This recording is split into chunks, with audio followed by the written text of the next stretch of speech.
What's the deal, my people? You know what it is, Don Tony Teflon. I'm back at you, another one, and this one is from. Can you let me know in the chat if you can hear me? Because I think there could be something wrong with my microphone because I'm not hearing anything right now, but no one's actually talking to me. But let me see something. I think it could be something with my audio. Mic check, mic check. No, my microphone is good. All right, my mic is good. Let me pull this down real quick. You can hear me? Good. Let me see if I can hear my peoples with me. Let me pull this down, this banner. Boom. Let me add this camera on.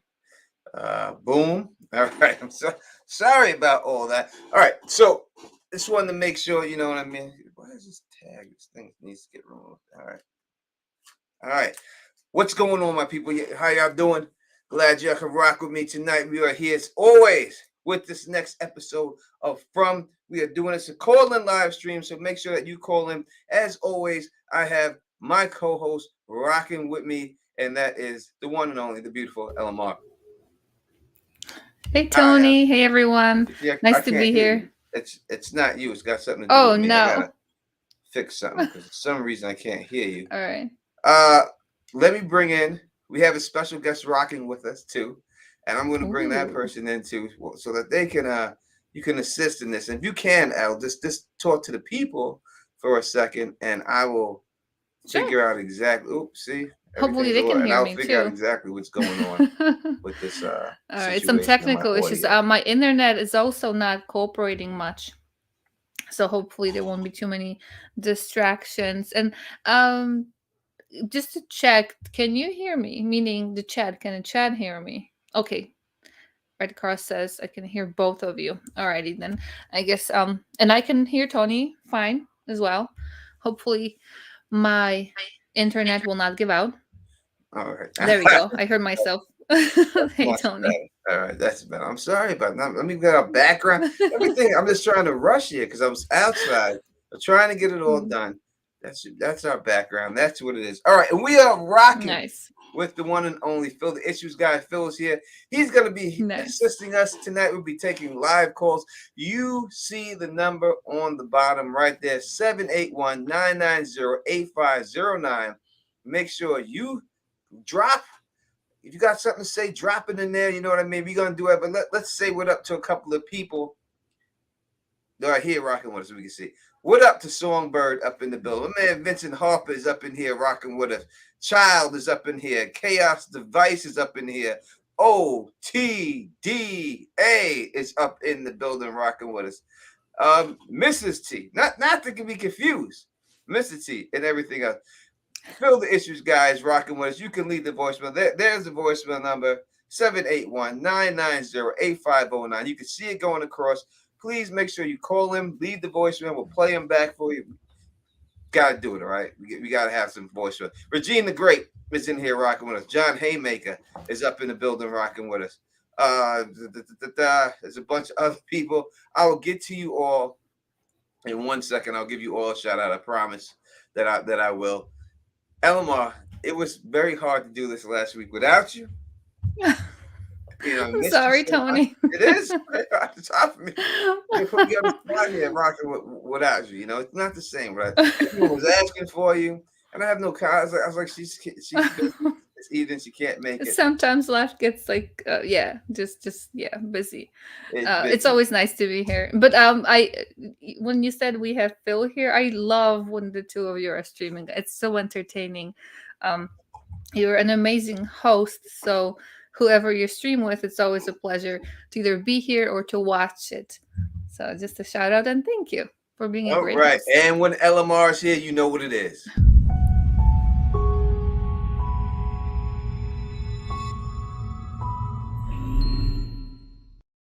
What up to my thugs, nerd freaks, and geeks? You're now rocking with the best of Don Tony Teflon, and you are listening to and watching the sexiest podcast in the world, The Lady and the Don. I am joined by my beautiful and lovely co-host, as always, Elmar. How are you? I'm always good when I'm here, Tony. How are you? I am great. All right, let's get right into it. Phil, let me know when you're ready. I'll bring you right in as soon as you're ready. All right, this episode to me, he's good to go. Let's bring in Phil, the issues guy. Yeah. Y'all don't know, took your spot. We gotta move. I know you can move me back down. I'm the guest. I'm on the bottom. But I'm mainly here just to enjoy the discussion, and I'll let you guys know when we have voicemails, but I am here. So please call in 781-990-8509. I'll make sure your calls get on through. In some ways, I'm part of the discussion tonight, but I'm mainly, like the guy in the back that's, we got a call from Tacoma for Tony and Lamar. Let's do this. If y'all not familiar with my channel, if you're familiar with my channel, you know Phil rocks with me. That's my friend. That's my brother. He rocks with me. We have a podcast, Usual Suspects podcast, and we do a lot of reviews together. Make sure you subscribe to his channel, Phil the Issues Guy channel. You have great show. There's great content. It's very entertaining, and you would love it and everything else. But we're here. He's going to be manning the phone lines and everything else for us and all that. So, Elamar, let's go right to it straight off the bat. Yeah. This episode, now when I was done watching this, I hit Elamar. I was like, this episode was amazing. You got to watch this episode. And she was like, I didn't have a chance to. I'm going to. So I didn't want to spoil it. I didn't say anything. Now you have finally got a chance to watch the episode. What did you think about this one? I did like this one. It was the ending really kind of, throughout all, but the ending really got to me. Well, the beginning, middle, everything. I guess everything. All the different things that happened. Yeah. No, I thought it was a really tremendous episode. Best one of the season, I think. Without a doubt. I don't think that you got a lot of them because it gives you, an episode to me, what I'm looking for. Listen, I'm looking for some depth. I'm looking for some answers, some clues to answers for questions. Right? I look for great acting. I look for, emotional stuff. I look for all these things to happen. And I think we got all that in this episode. First, just let me say, Father Katri, the actor who played that, in his death scene, the man could get an Emmy nomination for his playing that one part. It is very hard to pull off dying, especially a long period of dying where you're supposed to be in agony. Anyone can get shot and twist their body and turn and die, right? But when you're holding on and you're trying to, he made you really feel the breaths that came out of him, that he couldn't breathe, that his neck was punctured and the air was seeping through his neck. It sounded like it when he was gasping, the way he was grabbing at the main character, when he was grabbing at him and just holding him and everything else. It was just a very emotional, a wonderfully acted scene. He can win an Emmy for that, and I would nominate him for that one scene because that is very intense. I don't know. How did you feel about that scene of him passing? And I didn't think he was going to die. I had no idea he was going to die this episode. I thought he was going to be in for the long haul. I really did. Oh yeah, exactly. And the great part of it was that he didn't think he was going to die. Like that, I guess that's the whole thing about the surprise and the tragedy of it. Not just for me, I wanted to see them on that trip to what they're gonna do, but the tragedy is reminding us, we have plans and we have this and we have that, but tomorrow is never promised. The next second is never promised, even though they're great plans and they're great not just for us but for others. Never promised ever. So exactly. And it's tough for a show to kind of put that through and make you feel that. I feel like someone mentioned earlier that this show feels a little bit like The Walking Dead and Lost had a baby, and or early Walking Dead. It gives you that feeling anything can happen at any time, and when they can pull off a death scene that actually makes you feel something like that, it's really incredible. It really pushes the needle. And because Tony, you're right, it's one of those things that's so easy to overact. You just get that thought of like the overacting theater actor dying on stage, like oh I've been stabbed, and it's when it really makes you feel something on screen that they're doing something right. I mean, it's always like black. If you ever watch "Don't Be a Menace" while drinking his juice while driving in the hood, you ever seen that movie? They do the parody of every time a black mother finds their baby in the street, they grab him by the head and just scream, "Wah! Wah!" And that is what Phil's talking about, like the over dramatic, the overacting. You know what I mean? Like this did not feel like that at all. Yeah, Damon Wayans has a moment in Last Boy Scout when Halle Berry's character dies. He's like, "No, you died." I know. We have 2 voicemails that just came in. Nice. Our first Nice. voicemail, if you guys are ready, is from Yep. area code 504. Again, area code 504. Hi, this is Ms. T. I'm normally calling from New Orleans, but I'm in Washington, D.C. today. My question was, do you think that the girl monster who came in the house was different since she didn't automatically turn into a monster? And if so, why didn't she automatically turn into a monster when she came in the house? Very good question. I appreciate the question. Now, I took a lot of heat because of this woman, because in my video, I said that she looked young, like she was a child. And everyone's like, she ain't no child. She ain't no child. All right. I will bite that one. She is not no child. In fact, when she opened the window, I found myself staring at her booty a little bit. So she ain't no goddamn child. Right? But she looked different. Now, I'm going to talk to them. She did look different. Now, these monsters, if you want to call them that, I don't think they're monsters. I know we're going to just say that right now. Everyone wants to talk about say them. I don't believe that they are. But we'll talk about it. Now, they act different. Like you could see, like when she came in, Alamar, when she killed initially Porn Stash, when she killed Porn Stash, she was trying to wipe the blood off of her dress. Like she didn't want the blood on her, like it seemed like, you know what I mean? And she's right. She didn't fully change. Now, is she fully changed? They don't show it. They only show, like, they show it real fast when she charges at him. That his face changes real quick. You know what I mean? And they show her fingernails get longer, but they didn't show the full transformation of her. So I don't know if that was just camera trickery. They didn't want to show it, budget reasons or whatever. But what do you think about that situation? I'm going up to Bridge 4 in the building rocking with us. So with her, I was confused as well why she didn't automatically, it's just getting that window open. I keep wondering if there's a reason why this, well, I hope there's a reason why all this is happening.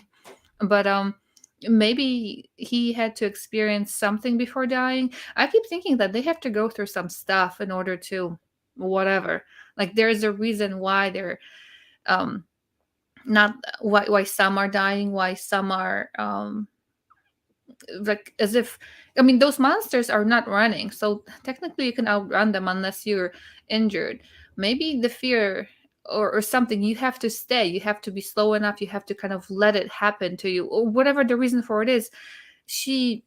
Because he could have run if she changed, but I guess he was so lonely, and he needed to realize something before dying, that he caved in to whatever she was trying to sell him. He bought it, and this is the consequence of it.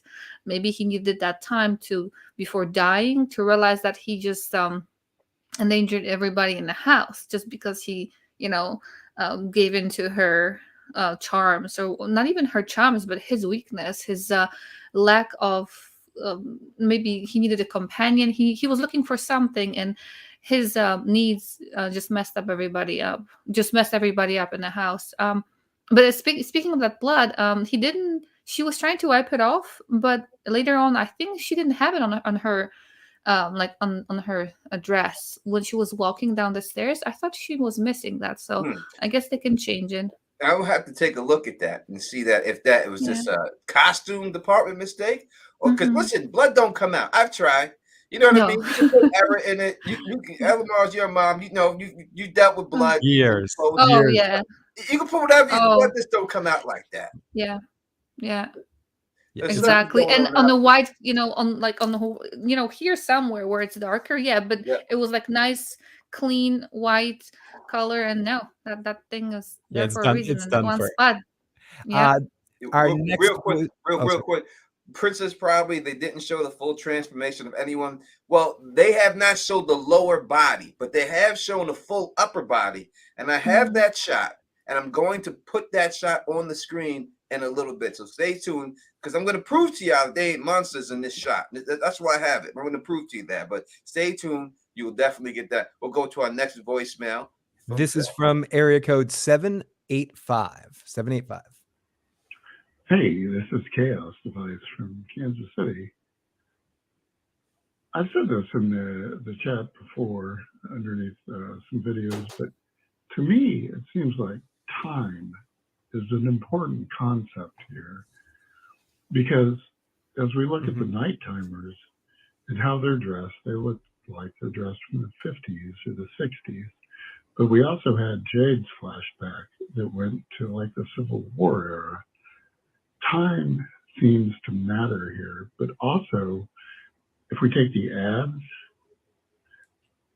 as canon, then this is all happening in the present day, but yet the buildings don't seem decayed like they would be for as old as they should be. And Colony House, for as old as it should be, is in remarkably good shape.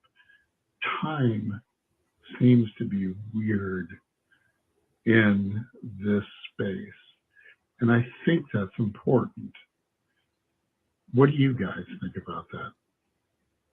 Let me say thank you. That was a great call. Yeah, that was a great call. That was thank you. Let me say the first ever super chat we've ever gotten from doing this live stream right here from D. Haven Graham. Leave no comment.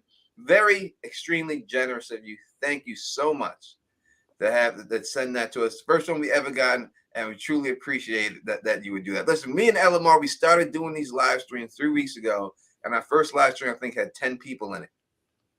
And now we're over 80 people in it right now. So, thank you for getting the word out there and coming and watching and everything. We truly appreciate it. Now, back to this man's comment about time. Time does seem to be a factor in here. And we got another super chat. Thank you so much for the second ever super chat we ever got on this channel. Truly appreciate it. I truly do. Well, that's my man 50 Grand right there. So, yes, time is important. And these people are dressed 70s, we would say early 70s and stuff like that. I have a picture I could pull up and of the Munch. Let me see. Let me grab this picture. I should have these things. Or is it? That's the background pictures. I don't know how clear it would be, but let's see right here. Can we see it? Can you see that picture? Because that looks like a milkman. Exactly. Yeah. That's what I'm saying. So if you look, you can see this guy. He looks like an old school type of milkman. It's also someone in a wedding dress in this picture. Right. But most importantly, I wanted to highlight this guy in the milkman outfit. Now, if people don't understand what the milkman was, go ask your grandmother. She would tell you, and your granddad. Now, listen, there's stories about milkmen, milkmen baby stories. Yeah. But milkmen back in the day that would come to your house and drop off glass bottles of milk. My dad might be the milkman. I'm just They would have glass bottles of milk, and they would drop off glass bottles of milk. I'm being honest. I had a milk crate in my house. I never got milk delivered, but I had the bucket in my house growing up, like the old bucket. And my brother remembers milk being delivered, and my mother and my father obviously doing. So it was a really early 70s, 60s type situation with the milk people delivering milk to your house. Back in the day before that was ice people who would deliver ice to your house because ice refrigerators weren't, electric. You had ice, but there was like ice boxes. If you want to watch the Honeymooners, there's a lot of jokes about ice boxes where the refrigerator literally was just a giant ice cube melting in a box. Yeah, so when you look at the picture, you see an old school milkman and you see a lady in a wedding dress back there. So it seems that these people that are in, at least their wardrobe, is from the 70s, but this is supposed to be modern time. So he makes a great point saying that that all these people are from a different, it seems like they're from a different time period, and time seems to, I don't know if it's standing still for them, they can't upgrade their clothes, but why are they in these specific outfits? I mean, if you want to say that these are creatures and they're undead, I don't think they're undead. I think they proved that they weren't undead in the last episode. They clearly proved that. But if they were, why are they stuck in this time period? You know what I mean? Why is that the case? And everything else that's unsolved. I really can't explain it unless it's some type of time paradox that they're in. But yes, we know that they only walk when they're chasing you, But when they lunge at you, they lunge pretty fast. Because when she lunged at porn stash, she was on his ass. Yeah. But when they're chasing you, they refuse to run. They're lazy. I don't know if they don't have the metabolism to run. I love how you're calling him porn stash. Dude was on the wire. You're like porn stash. Yeah. I gotta call him that. That's what he looked like. No, I agree. He looked too desperate up in there. How about you, Evelyn? Do you have anything about the time loop? I keep thinking. Actually, after this last episode, I was thinking that, yes, time is different. The healing on that boy, I forgot his name. The main character's Ethan. No, not Ethan. Was it Ethan? The little boy with the leg I injury. think his name is Ethan. That quickly came out of my mouth. So maybe I'm bad with names. Me too. So yeah, he's that is he's healing quicker, and then the sheriff, even though it's not supposed to be hereditary or past, he's getting those the onset of whatever his father had already. So it's moving strangely, and other things that we see. I wonder if literally they are. I know we mentioned last time, last time when we were streaming, something about them not being dead. But I wonder if they're kind of like half like dead but not dead, and they're just kind of living through some of this. All that stuff happens when you're like for 7 minutes or whatever it is, that our brains are still processing things, even though we're like dead. They're definitely alive, and I'm going to say this because she says when porn stats touches her, he specifically says, "You're warm," and she goes, "What did you expect me to be, cold?" Right. So I think right then they're trying to tell you that she's not dead. There's blood because she'd be cold. Like the undead creatures you assume from like zombies or something like that, they would definitely be cold. But the fact that they put that line in there, I think they're trying to let you know that these are not creatures. Then she also says, now whether you want to believe her or not, she says, it's not my choice that I'm this way. It's not my fault that I'm this way. You being afraid of me and this and that, it's not my fault I'm like this. So, I mean, can you take her at her word that it's not her fault that she's like this? You know what I mean? Can you do that? It's hard to tell if she's just trying to gas him to get in the house or anything like that, or if she's really being honest at this particular time. They seem to have personalities too. You know what I mean? Because when they were inside the room before they killed that good-looking girl who likes to take everybody's clothes. Yes. He's good-looking, boy. I hate to see her go. I couldn't stand. She could have had all my clothes. You were like, there we go. She would have had it all. She would have had me down in my boxes, and she could have got those too. She would have had it all. But but when they killed her, it seemed like they, when they were laughing in the beginning in that room. Yeah. And what were they laughing at? There was no one there. They were just laughing. Then she came in the room, and then they stopped laughing. So were they laughing with each other? Did someone tell a joke? I don't understand. I think that one was. I think they're trying to lure people with what they want, and this girl seems to gravitate to, like, the guy wanted companionship, the little girl wanted grandma, like she was missing somebody in her life, and then I think this very attractive lady, she was missing, or she was gravitating towards some kind of interesting thing, like, what is this? Oh, can I join in? What are you laughing about? So I think they know each of those people there, and they know what triggers them to get into those dangerous situations. I think that was the case for her. And they closed the door as soon as she enters the room. They closed the door behind her. Like they didn't want anyone to know what was going on in here. So now, if you talk about like undead zombies and things that we're used to seeing, these creatures, they kill you. They don't care who hears. They're deliberate about. You don't see them closing the door behind you like the zombie comes and he closes the door. No, they closed the door. They didn't want no one to hear until they were ready. You know what I mean? And everything else. So what up to AK47? I see you up in the chat. What up, AK? I know you've been going through some health issues. I hope everything is good with you. You know what I mean? My sister, I'm glad to see you that you're at least able to get out here and rock with us and stuff like that. Salute to you. Jamie Carter, thank you for the generous super chat. The question is, the people they killed didn't seem to come back. So where are all these people from? Everybody's been dead. Deadlock. All right. I don't see them being zombies. It's not a zombie thing to me. It's not that at all. You know what I mean? So I don't know. I really don't know where they are. How many of them are there to begin with? I mean, how many of these people are there?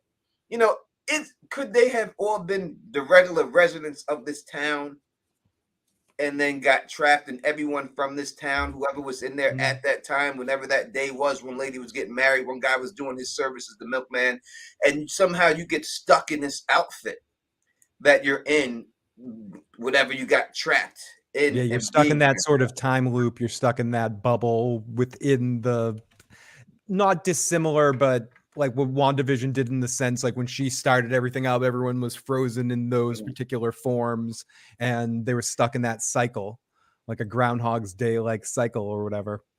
Yeah, they were stuck in whatever, and in time period she put them in. When WandaVision did it, she did it by the 70s. Everyone had the 70s clothes. When she went to the 80s, everyone had the 80s clothes. So could it be a situation like that they're stuck in these outfits? Because that's the weirdest part to me, is why they're stuck in these outfits. And we've seen one of the main people coming down the steps, she didn't get no one, was a black one that they showed coming down the steps at that time. But Howdy Doody is the worst one of them all. I mean, that Howdy Doody bastard. You know what I mean? Y'all know who I'm talking about when I say Howdy Doody. I have a picture of this bastard right here. That's Howdy Doody. Look at that smile right here. Even the shape of his cheeks are this so. Is Howdy Doody. I wonder if this is how he looks like for real. This is Howdy Doody. I don't know if y'all ever know who Howdy Doody is. All right, but he's a goddamn puppet. All right. Is that like Will Ferrell with de-aging or something? But there's no doubt that this character is modeled after Howdy Doody. If I get a chance to interview people from the cast or the makers of this, I'm going to ask them this straight up. Was this guy influenced by Howdy Doody? And I'm telling you, they're going to say yes, because no way it can't.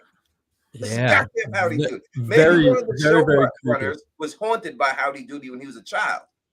Tony, let me know when you're ready, because we definitely have lots of voicemails waiting.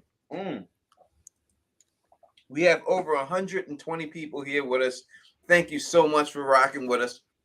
As I said, we started this 3 weeks ago, and we only had 20 people in here, I think, and that was it. And now we have over 120 people in here in a couple of weeks. And I know it's because of Lamar's good looks, but hey, I'm going to take credit for it. I don't think so. Everybody jumped here when I wasn't here, so it's you, Tony. All right, we'll take that next. This is from area code 352. Hey, this is Chris calling from Spring Hill, Florida. Welcome, Chris. And it is my first time calling in. And I just wanted to ask Tony, how does he come up with his theories? And so often he's spot on. So shout out to Tony. And I just want to know, how does he come up with some of these things? All right. Take care. Well, sir, thank you for the call. And that's Tony's cousin that just called him. He's getting paid. Yeah, exactly. Here's the checks in the mail, by the way. I would say, I have a tendency to pull these things off, whether it's show after show. Lamar can testify to this. I'm a pretty good sleuth when it comes to these things. And I would say also that, though I'm not on the level of any of these other people's, but I consider myself a writer, and I write stuff. So I look at it kind of as if I was writing it. What would I write? What would I look at? And that's mostly how it is. And, and I look for minute details, you know what I mean? So I pay attention to every word. And when I watch the show, I actually have the subtitles on every time I watch the show too. And I read everything as when I'm watching it. So I'm looking for everything. And then I go back and I just keep going back and forth on it and everything else. So I just, subtitles helps a lot, especially in shows that have any mysteries, because sometimes you'll get things in the subtitles that you don't actually see. They'll give like an audible sound here, or they'll mention a certain song, or they'll mention something specific in the subtitles that just attribute to like create the scene more. And I feel like it can really, you can read a lot more. Plus, some shows with some actors, no matter how good they are, it's still hard to understand them. So it's good to get all of that. I like that. Show profiler. That's what the show whisperer. Yeah. The theory whisperer. Show whisperer. We could do that way too.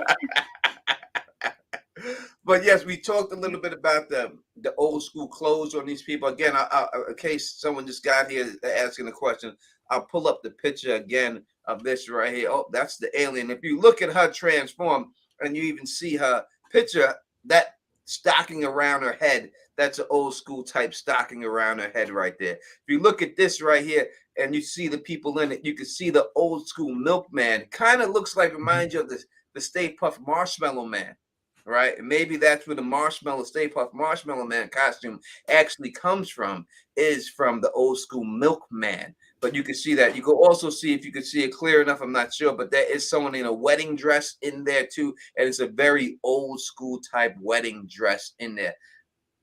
And but that is that. So all right, if Phil has another call. Yes, we do. This is from area code 914.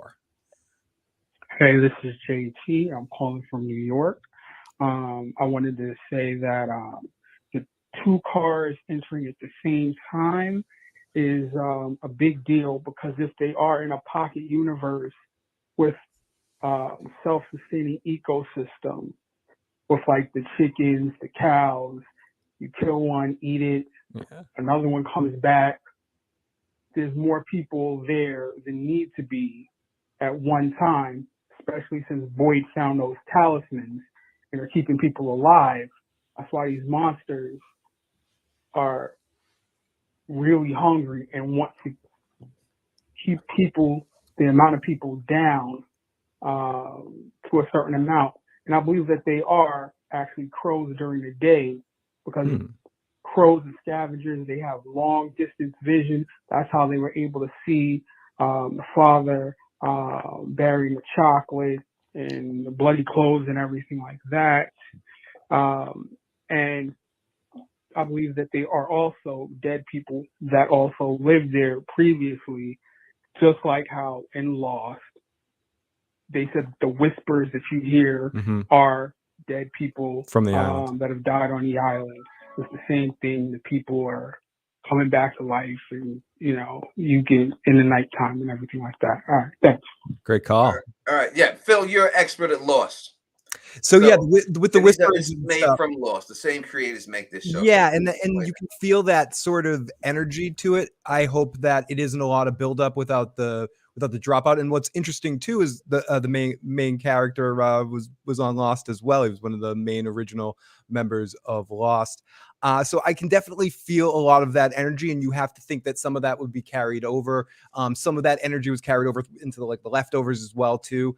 So there are probably some elements. I think this caller is kind of right on with a lot of what he was saying there. Yeah. All right. So pocket dimension, what's brought up in there. So there's a couple of reasons why they bring things up in TV shows that I feel. One, to debunk what they think people are thinking about the show, and one to confirm what they think people are thinking and give you a clue of what's going on.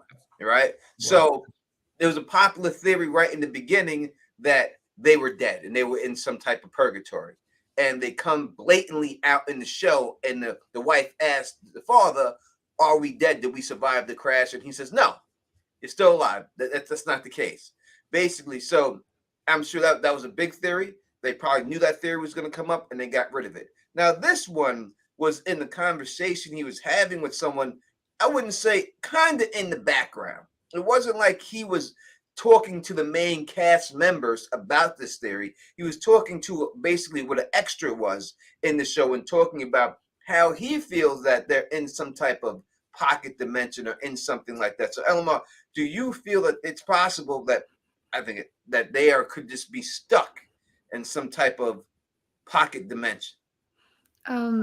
If they are stuck, then they're being picked for a reason. I don't think people just end up there by chance. Oh, like you go to the grocery store and all of a sudden, you go on this walk and you end up in that village for no reason. I think everybody there got there because of something that led them there. So where there is, that's another question. And I'm wondering, the why is more of something they have to experience, or somebody needs their something. Maybe somebody's feeding on their whatever it is, not just their bodies, but their existence, their whatever it is. Yeah, I guess that's kind of my approach to it, my thought about that. Yeah, Like, yeah. I think that if it is some type of dimension or something like that, then it leads credence to these are aliens theory. All right, they're not going to do an interdimensional thing with monsters. All right, you're not going to have an interdimensional thing with vampires. All right, you're not going to have an interdimensional thing with werewolves. If it's interdimension, what, you better not do that, boy. Leave me alone. I'm trying to update my computer right now. Oh no, tomorrow. Let's put that thing to tomorrow. But you know, they're not going to do that with monsters. The only thing that's going to do that 100% is going to be aliens, and that's the only way it's going to go down. Now, listen, I told y'all from the jump this is aliens, and I got a lot of blowback.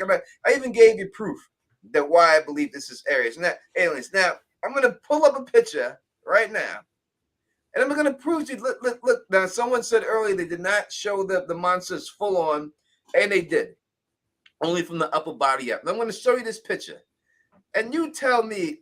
As I said, gray air. I think you know how when the vampires came out, Blade did a different take on vampires. They did, vampires up until Blade were, like the gay Blade, not Zorro the gay Blade, the guy who played him.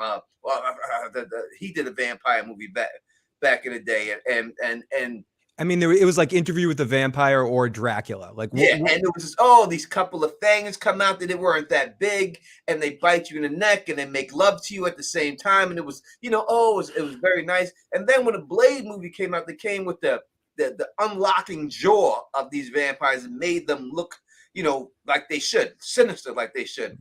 And I think that's his take on these aliens, the gray aliens that we see here.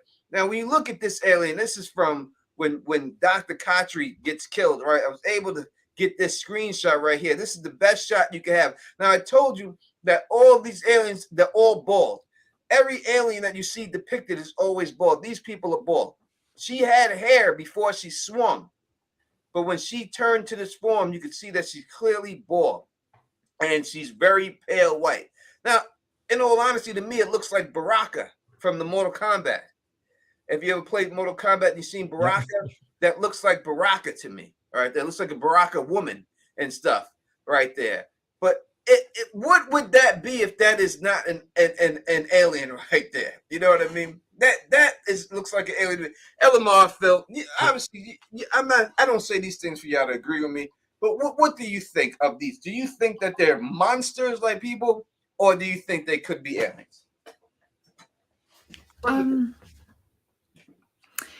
Actually, I could go with either. It makes sense to me. It could be an alien, but also I can see it as something that has been here forever.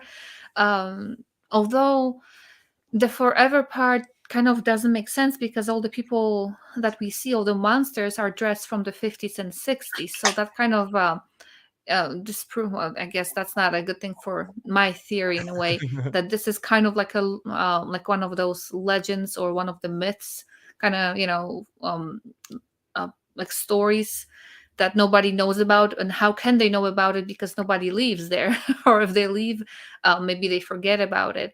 But I guess maybe aliens makes more sense, because there is that time frame that we see, the 50s and 60s, and maybe a little bit the soldiers, I guess, from the way back too, a little bit. That's definitely a great point about the time period that they're setting in, where aliens were a big thing. But I think when I look at this picture, I more think we need Harry Potter to do a Patreon spell or something on this guy. Looking like Voldemort right there. Yeah, but like it could be, there is some element of this that I could also see monster. Like, I see what people are saying about more monster than alien. It's definitely a monster take.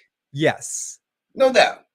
This is some sort of, like, looks like something Indiana Jones might fight after someone chooses poorly or something. It's like a decrepit kind of look.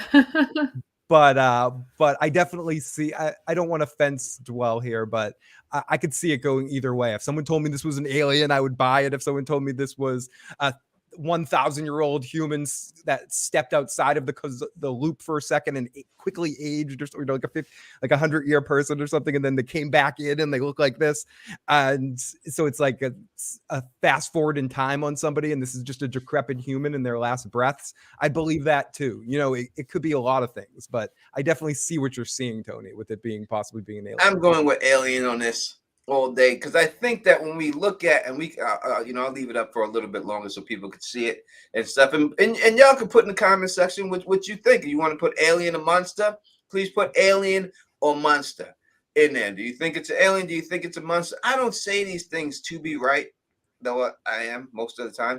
But I just say it to I love the humble brags. Amazing. I just say it to give predictions and stuff. It's not just the look for me. They did a couple of things, you know what I mean? Like when they focused on the father, when he had the chocolate, all of a sudden he had some type of a chocolate, some alien chocolate, had an alien on the cover of the chocolate. You know what I mean? And all of a sudden, it could have been a Hershey's bar, it could have been anything else, but they just happened to be an alien on it. I just don't think that that's a mistake when they do things like that. I think they put that there as an Easter egg, as a clue that they're trying, and they focused right on that rapper. They didn't have to focus on the rapper. Now, later on, they said, oh, they could have focused on the bloody shirt. That would have been easy to draw, right? But they focused on they could have drew the whole chocolate bar. But when they drew the picture, and they had her draw the picture, she drew the picture of the alien, not the chocolate bar itself. You could have just spelled the word out, chocolate bar. That would have been easy for them to do that, and you would have got the same point across. How would they know he was buried in a chocolate bar, right? No, you got a chocolate bar, but they put the picture of the alien on there, and I think there's reason why they did that, especially when you deal with these damn far away trees. You know what I mean? I think that the far away trees, you know what I mean, are wormholes that are transporting people to different things. And we actually seen this in action, right? You know what I mean? We seen it going down in this episode, right? When they had to escape. We seen the daughter go in there, and it actually brought her up to the same spot that Jade was at. And we got another super chat from Regina the Great. Thank you so much. Says aliens make sense. Side note, Roswell's crash was in the 50s. So if they are aliens that would take human forms at that time, correct in that, and you're correct there. The crash was in the 50s, and it could have been these aliens from the Roswell crash. It could be a situation like that. And I think that also, I mean, aliens are monsters from space, right? Yeah. I mean, yeah. I mean, anything that's not of the planet is an alien, right? Yeah. So if it was a monster from a different dimension, it still would be an alien, right? That's the way. And thank you for the super chat again. If I didn't, say it deeply enough, I want you to know that. Truly appreciate that, man. You know what I mean? And so that's what I think. And if they have these faraway trees, the trees that are moving, actually moving, that Victor is saying they're moving here, right? And when he sees them that they're moving, I think you would have to say that, there's no way they could have that technology. You know what I mean?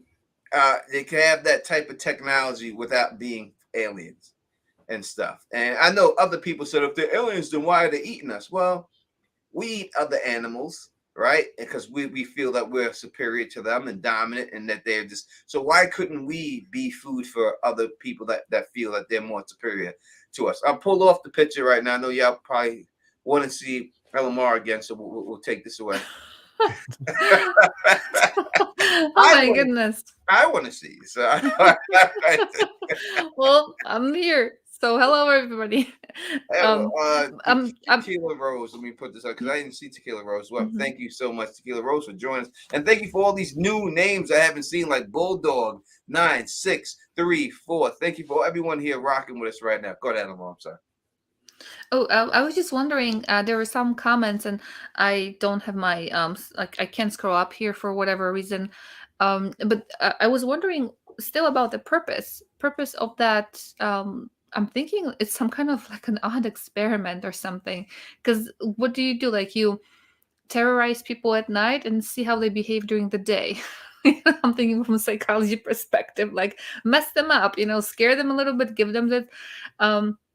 idea of, you're safe during the day, you're not safe during the night. Let's see what you do during the day. Are you gonna try to get out? Are you gonna try to live your life? Are you gonna be stressing about it? Are you gonna do something to yourself? Did anybody try committing suicide over there because it's too much for them? Are people trying to actively leave? So from if I was the monster, I would be trying to study those people to as a as an alien. I'll be trying to get to know this species.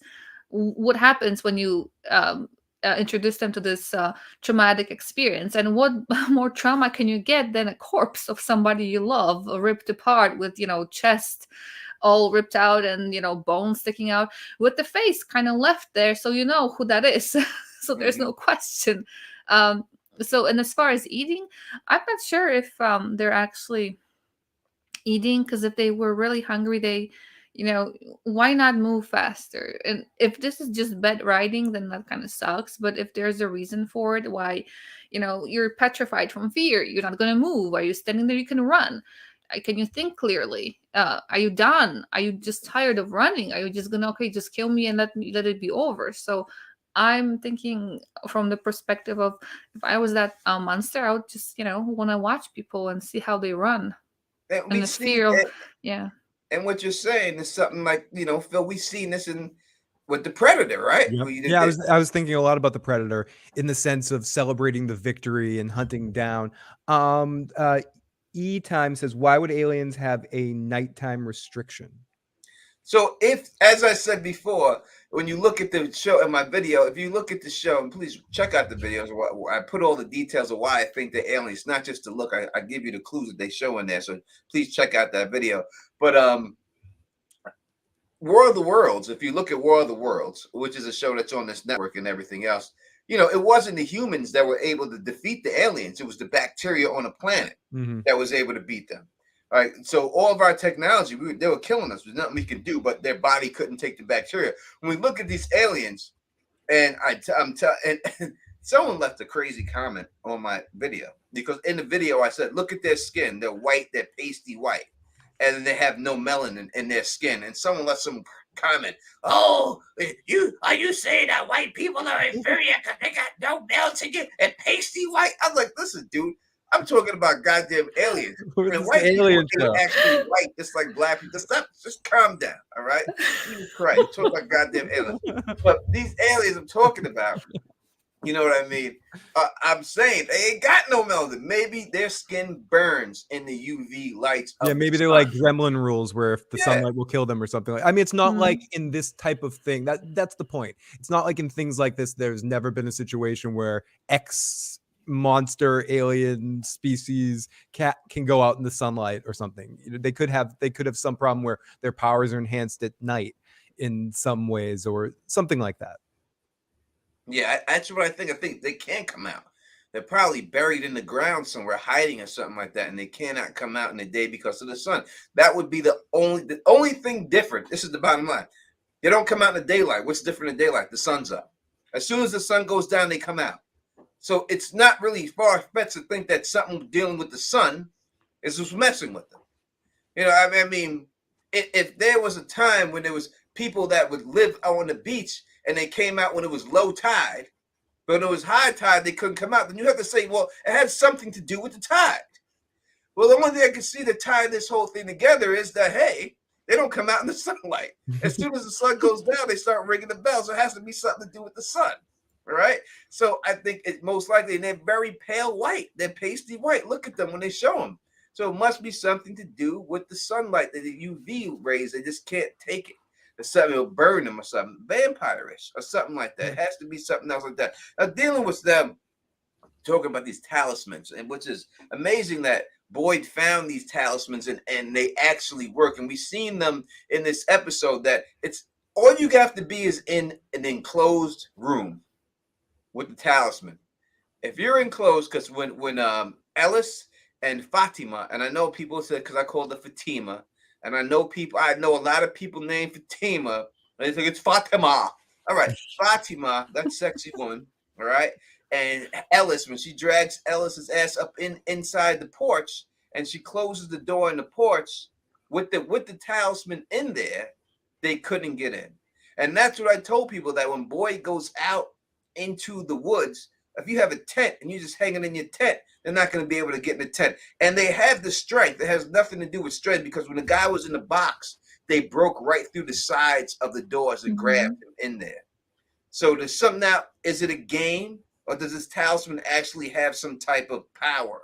Elamar, when dealing with these talismans, what do you think about them? Is it a game, or do you think that, you know, that they're playing by the rules? Like, all right, you got it. Because she says, oh, we were having so much fun. Why'd you have to go and do that? You know what I mean? When she closed the door and stuff. So what do you think there's actual powers in this talisman, or do you think it's just a game? This is, I think, the second time that it was brought up, as far as the question, something about about it working. I think, I'm not sure who the first one was. Was it the medic, or I forgot her name, the doctor, or the doctor, or here, whoever it was something about faith, or just like wanting it to work and having faith in it. And I wonder why they would just bring it up if it wasn't something, you know, important, mentioning faith and what you perceive as true is true. Like, if somebody tells you you're safe, then you're safe. And if, you know, it's power of not just a talisman, because, well, at this point, I'm not sure, because the guy who was in the box, he knew he was not safe, so he couldn't be like, oh, I'm gonna be okay. There was no willpower, no telling, you know, what is it, a fake it till you make it kind of thing. And in her case, she remembered what happened in the van and had enough sense and I guess faith to, you know, to protect herself. But I'm still confused about those talismans. Like, what is it, and why people in the house? And to me, it was completely nonsense that we have this huge house, one talisman for so many people at the door. People are drinking, smoking, good for them.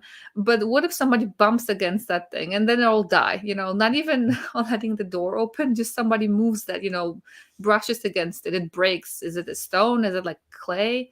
There should have been a talisman in every room, just you know, just in case. Yeah. Now, so that comes down to, how many talismans do they actually have? You know what I mean? And what are these talismans made out of? Now, if they're aliens and it's some type of kryptonite, right? We see how kryptonite affects Superman, right? He just can't be around it. It's from his home planet or whatever. If it's some type of situation, we don't know what the rock is actually, if it actually is a rock, or there's some type of technology embedded inside of it. We have no idea about that. But it's weird to me that it was Boyd that found it, because he just got there, and supposedly this has been going on since Victor got there. And we see Victor as a child. He has a metal lunch pail, which was out with the, you know, when the $6 Million Mans were out, and that was in the 70s, right? So how did they survive all the? And I know they said, oh, they hid. That's not that much hiding in the world that you can hide all the way 60 years and not any, and still have people there. It just doesn't make sense to me that he was the one who found them, and no, they never had these things all these years until he found them. Why didn't nobody else find these damn talismans? And how many of these talismans did he find? You know, and where did he find these talismans at? You know, they better, you ain't find these things for 90 years. Them shits better been in a goddamn good hiding spot. You know what I mean? 90 years not finding something. There's a problem going on here. You know what I mean? So I don't understand that. Thank you for the super chat. That's Janelle Burnett right here. Thank you so much, sweetheart. And it says you're very generous to donate to us. And it says, what is the deal with the boys? Victor survived as a boy. Ethan was something once dead, and the boy who appears to guide them. Now, so it seems like, you know, we deal with the boy in white and Ethan, that there's somehow there's some type of thing going on with him. Someone's saying there's 12 talismans. If there's only 12 talismans, then why was he willing to give one to the guy who was supposed to go in the box? And he said, take this talisman and make whatever life you can out of it. Why was he willing? If you only have 12, I'm not getting, if I think you're gonna die, I'm not giving you a talisman to go die with, and then I'm stuck with. And when you got 11, Yeah, you know what I mean. So I don't. If there's only 12, how is that possible? I need to see exactly how many they are in dealing with that. But we're dealing with the boys real quick in the boy in white. I know people say the boy in white comes out in the daytime. The last episode was at nighttime, and Victor's seen him at nighttime. Now, is he really real, or is he a figment of Victor and Ethan's imagination? Because it seems like they're the only ones who could see him. You know what I mean? So the dogs we know are real, for fact, because Ethan's dad and mom ran into the dogs, and Victor had to shoot the guns to get them go away. But the boy in white wasn't there. So is the boy in white really real, or he's just in their head? You know, what are your thoughts, Elmore, if you have any, about this boy in white who's on the merry-go-round, the old school merry-go-round, dressed old school, and his clothes are never dirty. He's around everything, sitting on that right, ass merry-go-round, but he has no dirt walking on his through woods. goddamn clothes. Yeah. I guess he's not. I don't think he's physically there, because it wouldn't make sense for him to be physically there and only, just standing. How would he know that only certain people are looking at him? Like, can he? If that is the fact, if he can know where people are and who's looking in his direction, I mean, I'm not sure exactly how many people are there, but I'm sure everybody knows everybody. It's a very small town. It's not even a town. It's a town with just a group of people. So if you see a boy with, dressed in those pristine white clothes, like, where did they get bleach? that would be the first thing I would be like, oh wow, his clothes are extra clean. Who is this boy, right? So he would have to make sure that nobody else sees him. So to me, it only makes sense that he would be kind of in their mind, unless you can really choose who looks at him and choose a time where literally nobody will notice him. I hope it's not a bad writing. I hope it's, they chose one or the other, not like, oh, he's real. And no, we don't know why nobody else can see him. He's lucky. He's choosing, time. There better be something, like a reason why, if he's real, why nobody else can see him at that point. Yeah, and when you look at dealing with that real quick, if you look at like the pictures that Victor's drew, and those pictures are the key, because obviously that's what he grabs. He grabs all his drawings. We talked about this before, where he get all these damn crayons from the 70s, and he still has them. We have no idea. All right. Because I had a box of crayons, a big ass box. I think it was called Big Ass Box of Crayons. That was the name, right? In Crayola, and it had the sharpener in the box. And it's the two sides, the multiple sides, and the sharpener right in the front. That's right.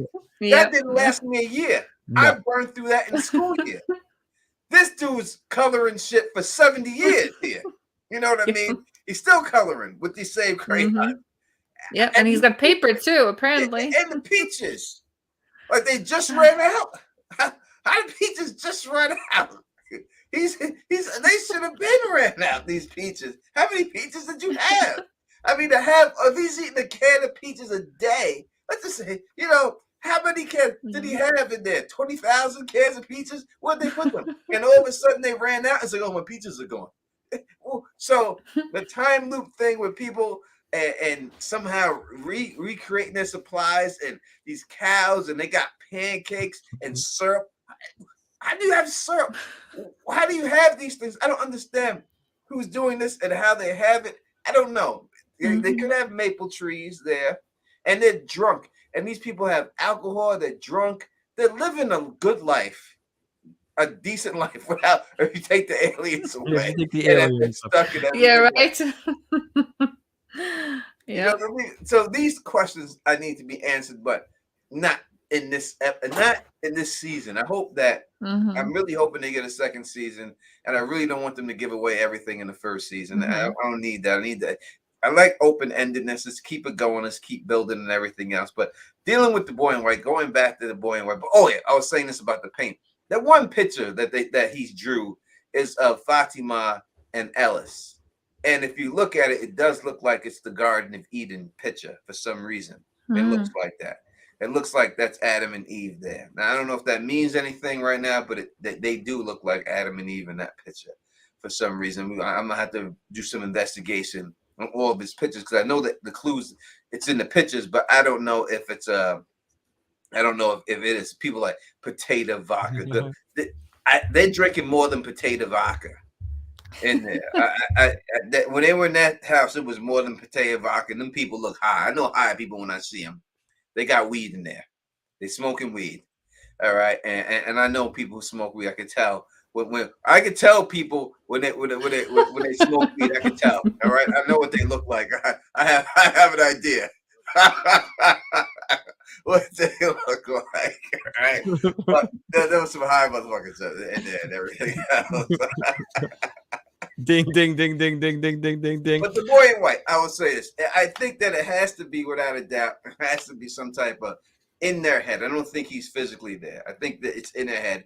And I don't think that when they asked her, when she got the message on her arm, kill the boy, I don't know if they're talking about him. They could be talking about the boy in white. Because they said if you kill the boy, you can all go home. You can all leave. She may not. If the boy in white is only in their head, she don't know what this other boy is, and she's just thinking this is the boy I have to kill. You're like kill the boy and someone talking to Jon Snow. Kill the boy. I do think it's a Game of Thrones situation here, without a shadow of a doubt, because when it goes down, they need to capture one of these motherfuckers. They need to grab one of these people up. You have to. You have to draw them in somewhere into a cage and then put the thing in there and close the door behind them and get them stuck in there, because it comes down to you're going to have to start to understand what you're fighting. And the only way to do that, and you got to understand how to kill them. And the only way to do that is to capture one of these motherfuckers. So, Elamar and Phil, from what I'm saying about these creatures real quick, do you think that they're going to capture one of these creatures eventually?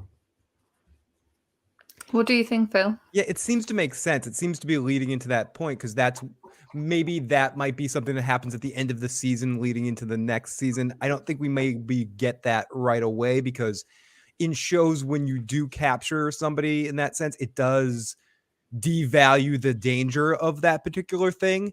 So it could be something that happens later on when other threats are introduced or other answers are uncovered. But I do think eventually, I agree with you that will happen. I guess the only way to know, like you said, Tony, to know your opponent is to study that opponent. Mhm. Or you didn't say that like exactly, but I'm assuming that's what you meant too. You have to study what you're fighting, what you're trying to overcome. And but like somebody mentioned here, they were able to rip through the metal wall. So again, I'm always hoping that there's not, that's not bad writing, that this time it works but next time it won't, but for the purpose of this episode we're going to make this work. So if they were ripping through the walls back then in that box, I hope that they can still do that now. But trapping them, that would make a lot of sense. But how do you trap something like that can go through metal? But it has to be like in the room with one of those medallions, the talismans. Yeah. Like for some reason they can't break the wall. Yeah, like it weakens them in that moment that they can capture it. You have to listen, someone's got to be bait. You're going to have someone as bait. You're going to have them in some type of place and allow them in. And then as soon as they come in, like this is the way Don Tony Teflon would do it. Listen, show writers, if you want to listen to the Don, maybe unless you haven't done it yet, listen to this, how you do it. All right, you have a revolving door. You have them come in in the door, right? You don't even gotta lock the door behind them because they can't get out. They come through the door shuts. The person is standing on the wall, and then the wall spins around, and then on the other side is the medallion. Now the person is safe, and they're stuck in the box. That's how you do it. You just got to have a revolving wall. Spin that ass around. Boom. You're like good a to fireplace go. in Indiana Jones. Like a revolving fireplace. And you got them. And once you got them in there, you can poke them with a stick. Through the wall. Tony, are you ready? Are we ready for another voicemail? Yes, we can. Yes. Here we go. Area code 929. And keep them coming, guys. We have a full order of voicemails, but we can always take more if we don't get to them this time. I'm sure Tony and Elmar can get to them at later times too. We'll make sure to get to as many as we can tonight. This is area code 929. Yes, this is Kevin calling from Harlem.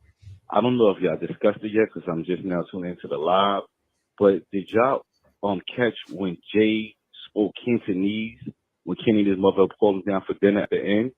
I could be nothing, but it was just weird to me that he was able to speak Cantonese and he just moved into the house with them. Thank you. Yeah, what's up to my member? You know, the Don Tony Teflon. You know what I mean? I'm I'm from Queens, New York. You know how we do, right? So what up to Harlem World up in the building? More people out there rocking from my city. All right, you know, I did catch it. He did say it, and it is weird. And there's no doubt, and there's no explanation for it. Now you could say that he could say that he's a tech billionaire basically, and he could know these things, but no, it's something else. It's definitely something else that you can't explain right now. But he definitely did do it, and there's no reason from what we've seen from him actually running that, you know what I mean, and everything else. So, but definitely, no doubt, there's something going on there with that. As I said, we also know like the healing factor there, right? You heal quicker, right, when you're there. If people are in there, they heal quicker when the boy's late. So there's something going on there. You got healing factor. Not everyone's born like Wolverine, right? You don't got that healing, but for some reason, people up in here got this healing factor and everything else. So something else is jumping off there and everything else. Let's take another one if we can, Phil. Yeah, absolutely. This is from area code 743. Hi, this is Gabby. I'm like super confused because I kind of think that maybe the people in this town are just for like pure entertainment. Like maybe it's a amusement park or some type of people zoo or something like that. Because like when the one girl came into the colony house, she was basically like, "We know all of you. We know about all of you." So maybe they're being studied, or I don't know. What do you guys think? What do you think? I don't know. It's interesting. I don't want to talk about another show that Tony and I might talk about when the season's over with, but there's a lot of things like that, like studies going on, people doing really messed up stuff with other people watching. That's not something that's dissimilar to other entertainment that's going on right now. So it could all be some sort of simulation of some sort. That would be very Star Trek-y. And at times, the way like the discussion leading, talking about causality loops, it reminds me of episodes of Next Generation, like yesterday's Enterprise, or other time loop episodes, the one with Worf, Schisms, I think it's called, where you're stuck in certain loops or certain time paradoxes. And there are other things where sci-fi definitely often does the overseer watching other people within a certain thing. It's very Twilight Zone too. So it has crossed my mind tonight a few times, hearing all the discussions about that could be something. Tony, do you think it could be not aliens, not anything, some sort of simulation to test people? Like this could all be some test? I mean, if it's not aliens, some simulation technology is involved somehow. I mean, it's not a tree transporting people from one spot to another. It's not. There's no magical fairy with a tree. That's technology allowing that to do. It's not magic. You know what I mean? I don't believe in that. You know what I mean? So it's some type of wormhole situation going on there. So I could see it going. It could be. I could see that happening. That it could be some type of thing. I don't know if I would like it if it was like that, but I do think it could be some type of simulation. What do you think, Elmar, on that? I do agree with both of you. I mean, not to a certain extent, but also to add to that, when you Phil mentioned, was it Star Trek? I'm thinking the only episode I could think about was when Picard was living his entire lifetime in that moment. The inner light, when he zapped inside that thing and he lives the whole life, and then when he gets with he knew how to do, like, he lived his entire lifetime, and I don't know, was it moments, seconds? I don't know how long it took in real time, but he lived the entire life. He learned new skills and everything. And as far as the simulation goes, like, I'm thinking that's how I would think about it. Like, how do you study if those are aliens? Like, don't just take them to the ship and probe them. I mean, that's fun to some extent for them, I'm sure, It can be for fun some for- parties involved. But it's that's only this much you can learn from a subject that's on a table, versus let them in the wild and watch them make them react to what you do, action and reaction, and how they do that. So I do believe that's that. But there's a show, um there are a couple shows that it reminds me of. Truman Show, I think, was it? That's the movie. And then there's a show, Upload. I don't know if any of you know Upload, where it's a fun show. It's on, I think, on Prime. But basically, when you're dead, you're being uploaded to what was it, to this virtual reality. But everything over there, it's like printed, like your leaves have the name of the company. So like if you look really, really close, you can see the property of whatever, right? So like Tony mentioned, those trees, it's technology. It's not magic. It's a technology. It's just magic is, what did you call it? Magic is science we can't explain Yes. yet, or something like that. Not Yeah. meaning So to go Star Trek again. There's an awesome episode of Star Trek: Next Generation where there's an entity, like this entity that's haunting these people, and they think that it's a god with magic powers. And Picard and the Enterprise comes there, and they disprove everything the person's doing. Yeah. It's actually just science. She's using creative carnival-like tactics with beaming out and with certain sciences that I remember that. I love. Yeah. I think I've seen all of them, but it was a long time ago. And you watch them on TV. I just wanted to say, it's not even that I like this question, but I just love this person's name. Chicken. Your name is making me hungry, Chicken. Oh, I'm chicken starving masala. now. Oh my gosh. It's just, I read I don't like, you have great comment. No one has any cell phones. Good question. But it lays credence. Well, they don't work, right? So when you deal with what we see here, we see electricity being used, but there's no plugs. There's no wiring inside of them. It looks like, to me, it's a Tesla type situation where they're beaming electricity to these things through the sky. I mean, we have wireless charging right now. I mean, as I said, Tesla, he was able to put one of his coils up back in the day that could charge stuff without being connected. So it just seems more, what we see is technology. We see her digging a hole. The hole is going to lead to something. She's not just digging this hole just for the sake of it. All of a sudden it's not going to something. She's going to find something in this hole, without a doubt. And we've seen that, dealing with the wife story with Tabitha's her name, right? I think Tabitha's her name. I think so. Yeah. So we're dealing with her story is basically with this bracelet. The bracelet that she had, that she made out of her husband's father's shoelaces, showing up inside of the diner and everything else. And so it has to, whatever she finds has to be connected to something like that. How did that bracelet get there? So there's only a couple of ways it could be. If they're in a time loop and she was already there, it would have to be her, not in the form that she is now, back when she made the bracelet. But the whole thing would be, why would she have the bracelet and be stuck there? Because she gave it to him. So it wouldn't even be her. It would have to be Jim would have to been back there from that age and drop that bracelet off, and somehow he's not there. Or someone from the hospital who took the bracelet, they left it there, had to be there. But it all has to lead up to something like that. So that's the only way it can actually be explained, that bracelet being there and everything. So it has to be something, but it's going to be found out in this hole. And the fact that her prior kid, so this is I think people may have missed this and everything else, but when they found Jade, right?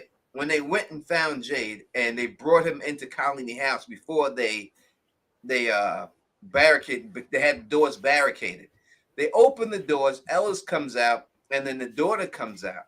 And when the daughter comes out, the alien, I'm calling him alien because that's what he is, and I'm saying it, but y'all know him as monsters, looked at him and said her name, and then said, "You don't recognize me." So I think that alien was trying to assume that it was her brother that passed away. Because there's no other reason for him to say that. He's like, "Duh," and she says, "What?" And she goes, "You don't recognize me." So, and it was a dude. So it would have to be, I would think that it would be the brother. You know, same thing like they did with the little girl with the grandmother situation. Like, oh, I'm your grandmother. You know what I mean? So I have to think that it has something to do with that. The fact they brought that up means that when she digs in this hole, it's going to have something to do with her son that's dead. Well, that's what she's going to find when she dies. Something in that hole is going to point to her son that's dead, because that's the storyline we've seen, and we follow it with her. That's what it's been. Everything from the when it comes to the bracelet and everything else, and the son being dead and everything else, and they're about to break up, and the girl and the daughter brings up, oh, you have other kids that are alive. It has to be something to deal with that. You know what I mean? It's the same thing that when the good looking chick who got killed, you know, they said, you know my name. They said, we know all of your names. We know everybody's name in here. We know everyone's name. So somehow they know everyone's name, and somehow they know everything that happened and everything else. So now, yes, Princess probably saying the baby was a baby when he died. I do believe so, but that's what I think he's going for. That it's the grown up version of this baby. That's why I think he said when he says, "You don't recognize me." I have no choice but to think that he was trying to say that he's the brother that passed away. That's what I would think it would be, and everything else. I can't see it being anything else. So But Tony, this is area code 857. 857. Hey guys, my name is Maria, and I just have a question. How come there's only one little boy that just arrived into town? Can't they pick who comes in? Why is there one little boy that rides into town? Can they pick who comes in? I don't know if they can pick who comes in. I mean, so we look at how they got there, and they came into town. There was a road that a tree that was blocking their path and caused them to go a different direction, and then that's when they got stuck. And that tree that was blocking their path just happened to be full of crows on it, right? So, and then that caused them to go into that direction. They had to change direction and get stuck in the town. So I don't know if they're so it seems like they'd seen that car was coming down there. They said, hey, let's drop it. I don't know if they knew who was in that RV or whatever. I can't tell you if they did or they didn't. But yes, with all the sex that they're having at Colony House, you would think there'd be a lot more little people running around. All right, because I don't know unless they have a never-ending supply of sponges, condoms, or whatever. But every time they show the Colony House, you hear something going on in the background, and that's something. Exactly. No matter what time of day or night, it doesn't matter. I guess that's I was thinking about why people are choosing that house. My thought was it's a lot more fun. You have a lot more people there, but people have to choose one talisman for the whole entire house, or you can get your own talisman and have your own house in the city or the village versus the house. But it's apparently a lot of fun over there. Yeah, it seems like. I mean, listen, I wouldn't want to be there. I would just hang for a little while, and then I bounce. I mean, I guess that's the rule, right? Once you choose, you have to stay where you are. It's like, what do I do? I would think that's a good way. Listen, if you're gonna be with someone, this you ain't got to worry about sneaking off in the night, right? Like if you're gonna be in a relationship, you ain't got to worry about no one saying, "Oh, I'm gonna sneak out and go see." So they ain't going nowhere. they have what you all night. You ain't got to worry about that at all, and everything else. But there's a lot going on in there. And everything. All right, Phil, we have another one. Of course. Area code 785. 785. Let's see. Oh, maybe some audio problems on this one. Sorry, 785. Your message did not record. Area code 732. Hi, Trish from New Jersey. And my comment is, how do we know that boy's wife didn't make the talismans? Clearly Ellis is creative, and perhaps Boyd's wife crafted them and made them.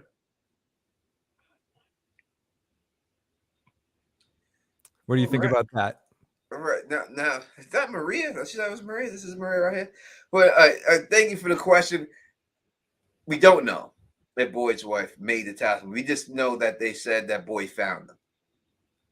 So we don't know how he found them or anything else like that. I did a whole video about Boyd's wife and how he died.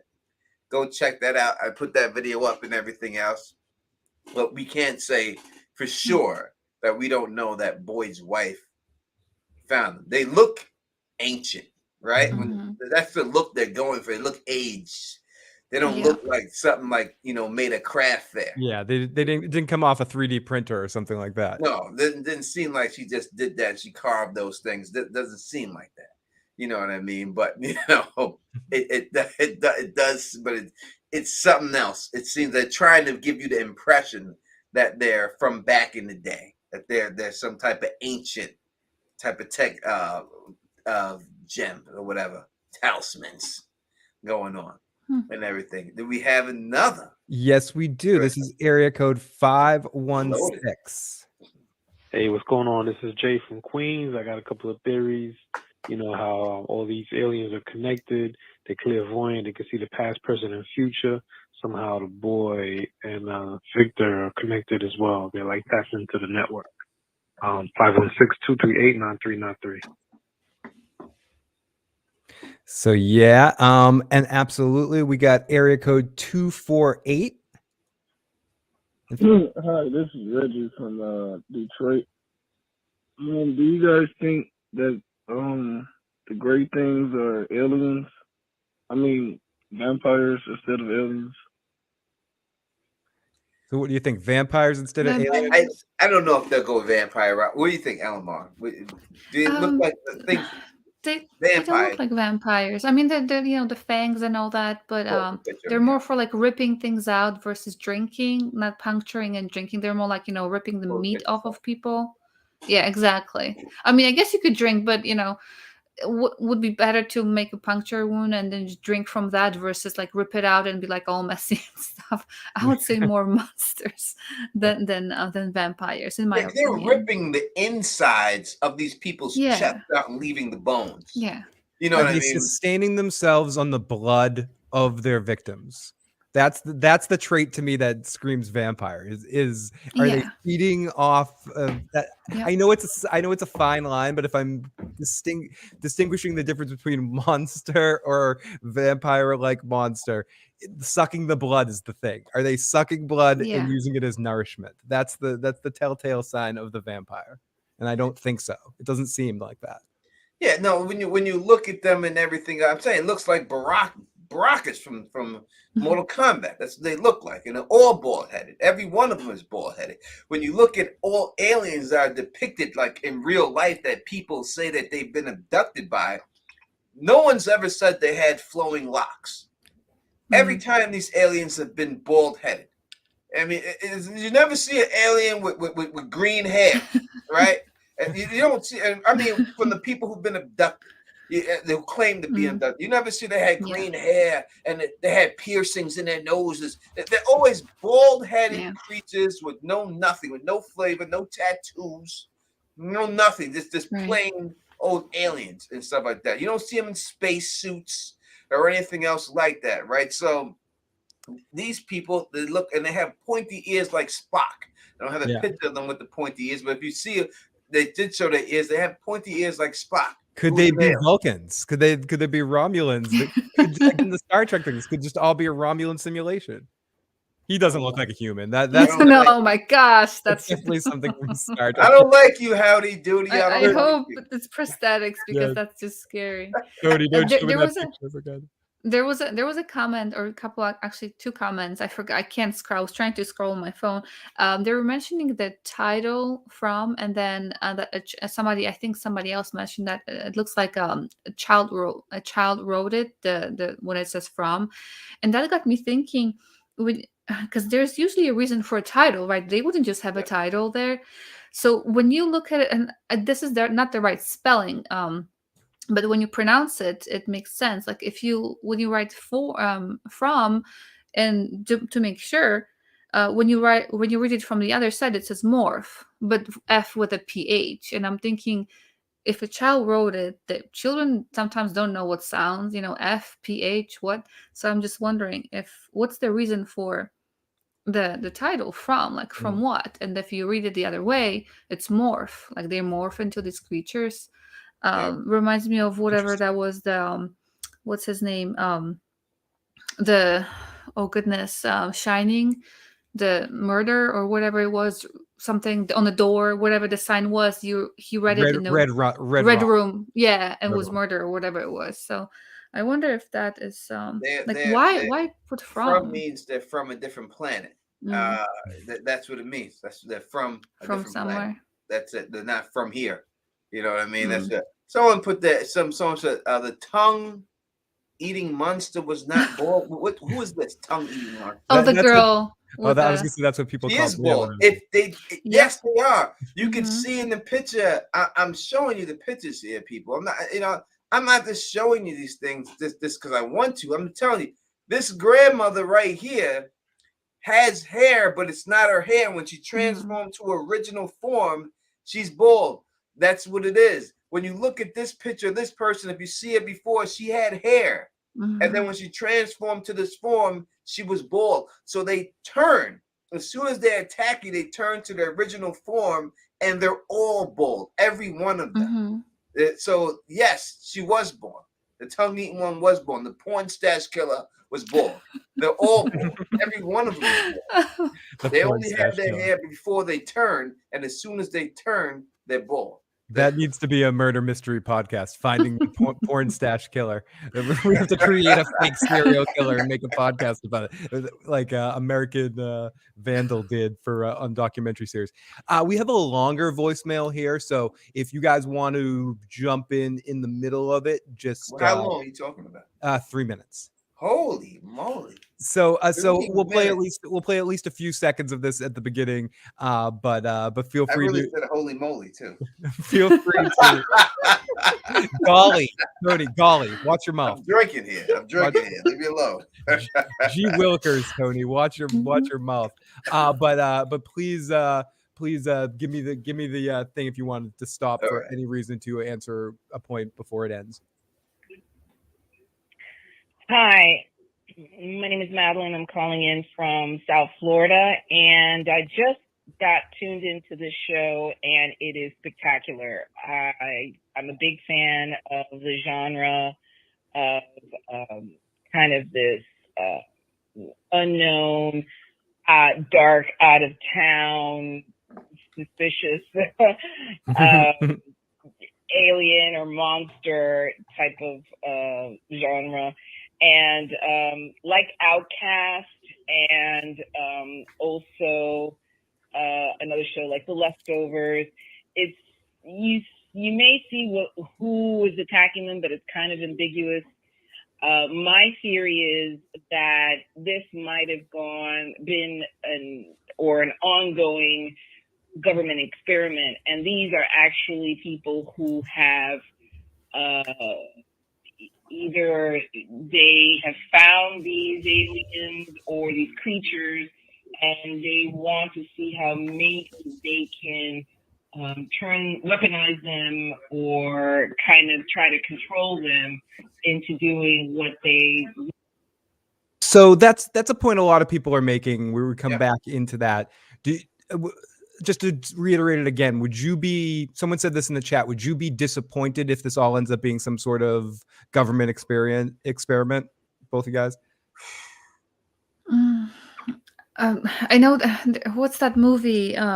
Goodness, there's a movie where people are stuck on the beach, and it turns out to be some kind of an experiment. They age so quickly, and whatever the movie. It came out with a guy with a very confusing name.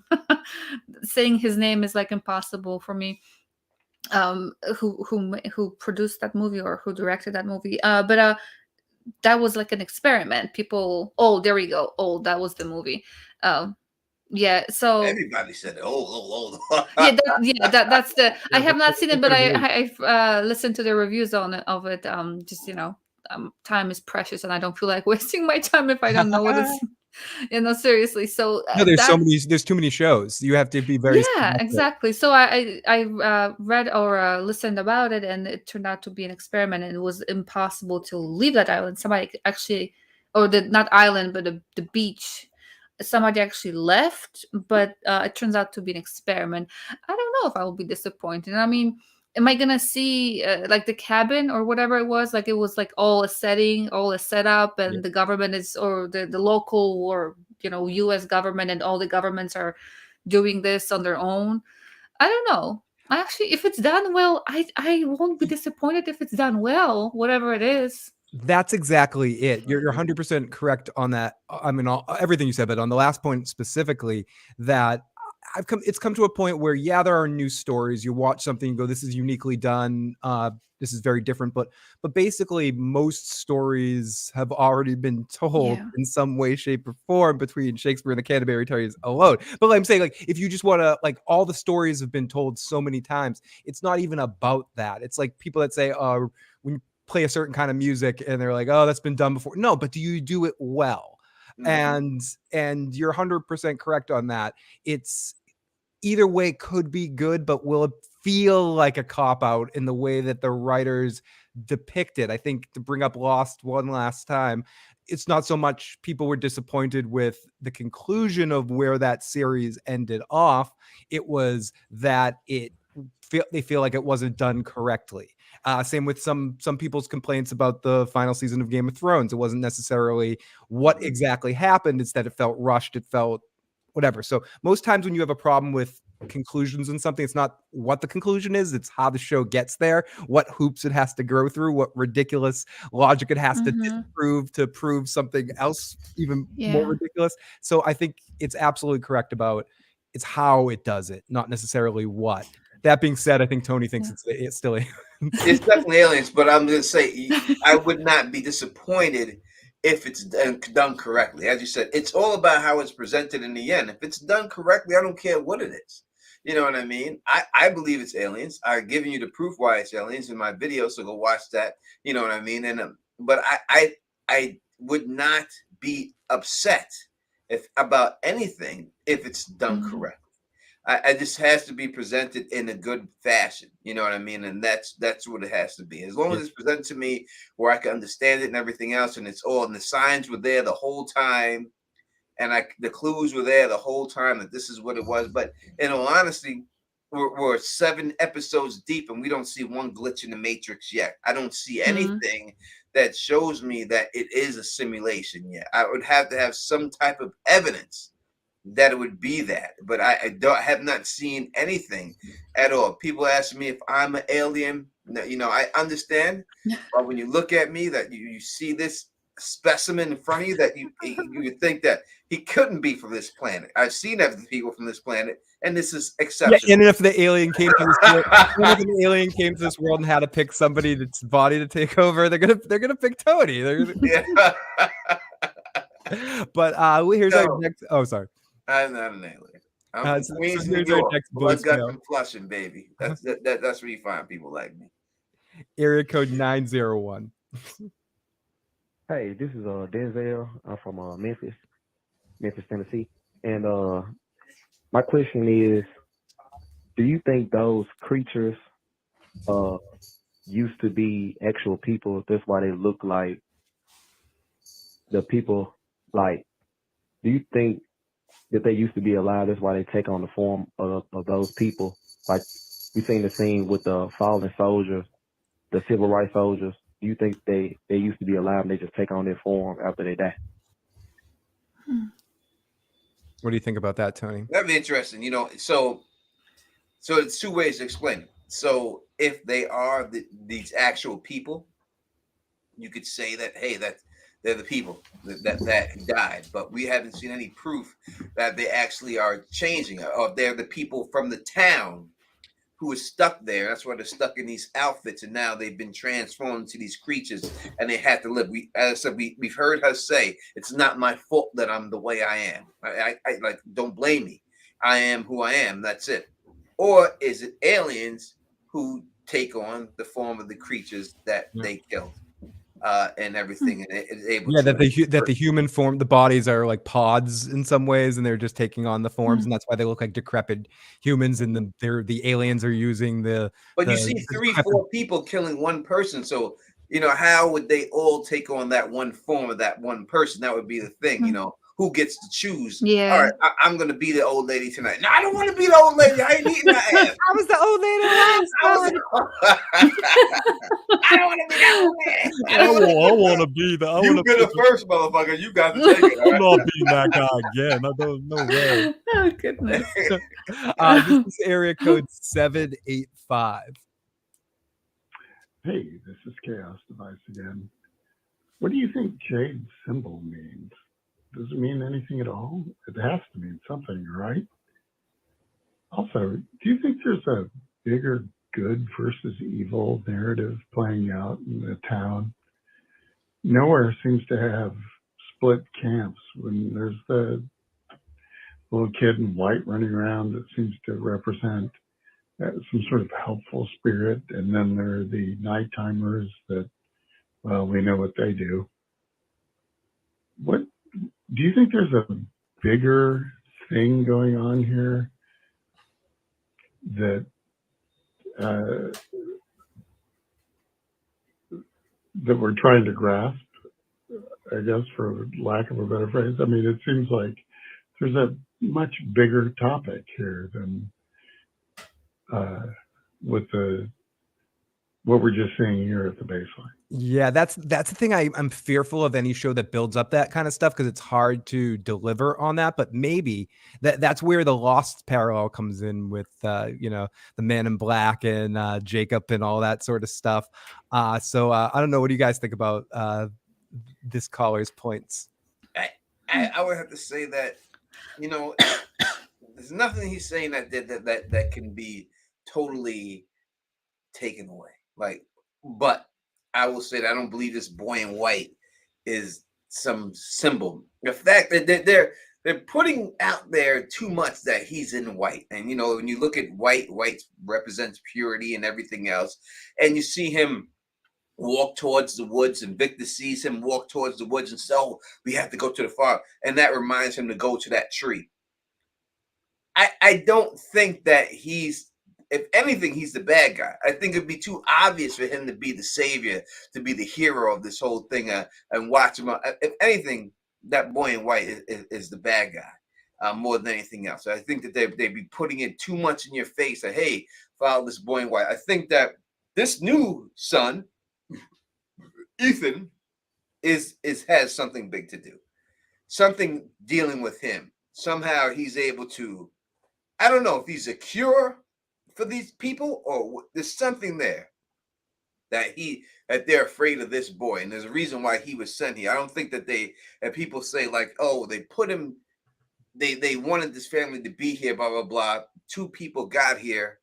The only way they trapped this family there was for them to get into the accident. They were already stuck in a loop without them getting into the accident. They would have already been there. You know what I mean? So it wasn't the accident that actually kept them there. They were already stuck in there and everything else. You know what I mean? So it's hard to say. I really can't say either way. It can go either way. But I will say specifically that I don't believe the boy in white is some type of savior. I wonder I wonder when it comes to what's his name, Ethan. They did say something about him not having seizures before, but now he was having some seizures, and something must have changed in him after that act or whatever happened to him when he was just passed out. But that story that boy keeps bringing up, he keeps reading the story, and this happened and that happened, and that story, that happened. And why are they bringing up those stories that the boy is reading? I mean, I know it's literacy and all that, but my gosh, they're reading a lot over there.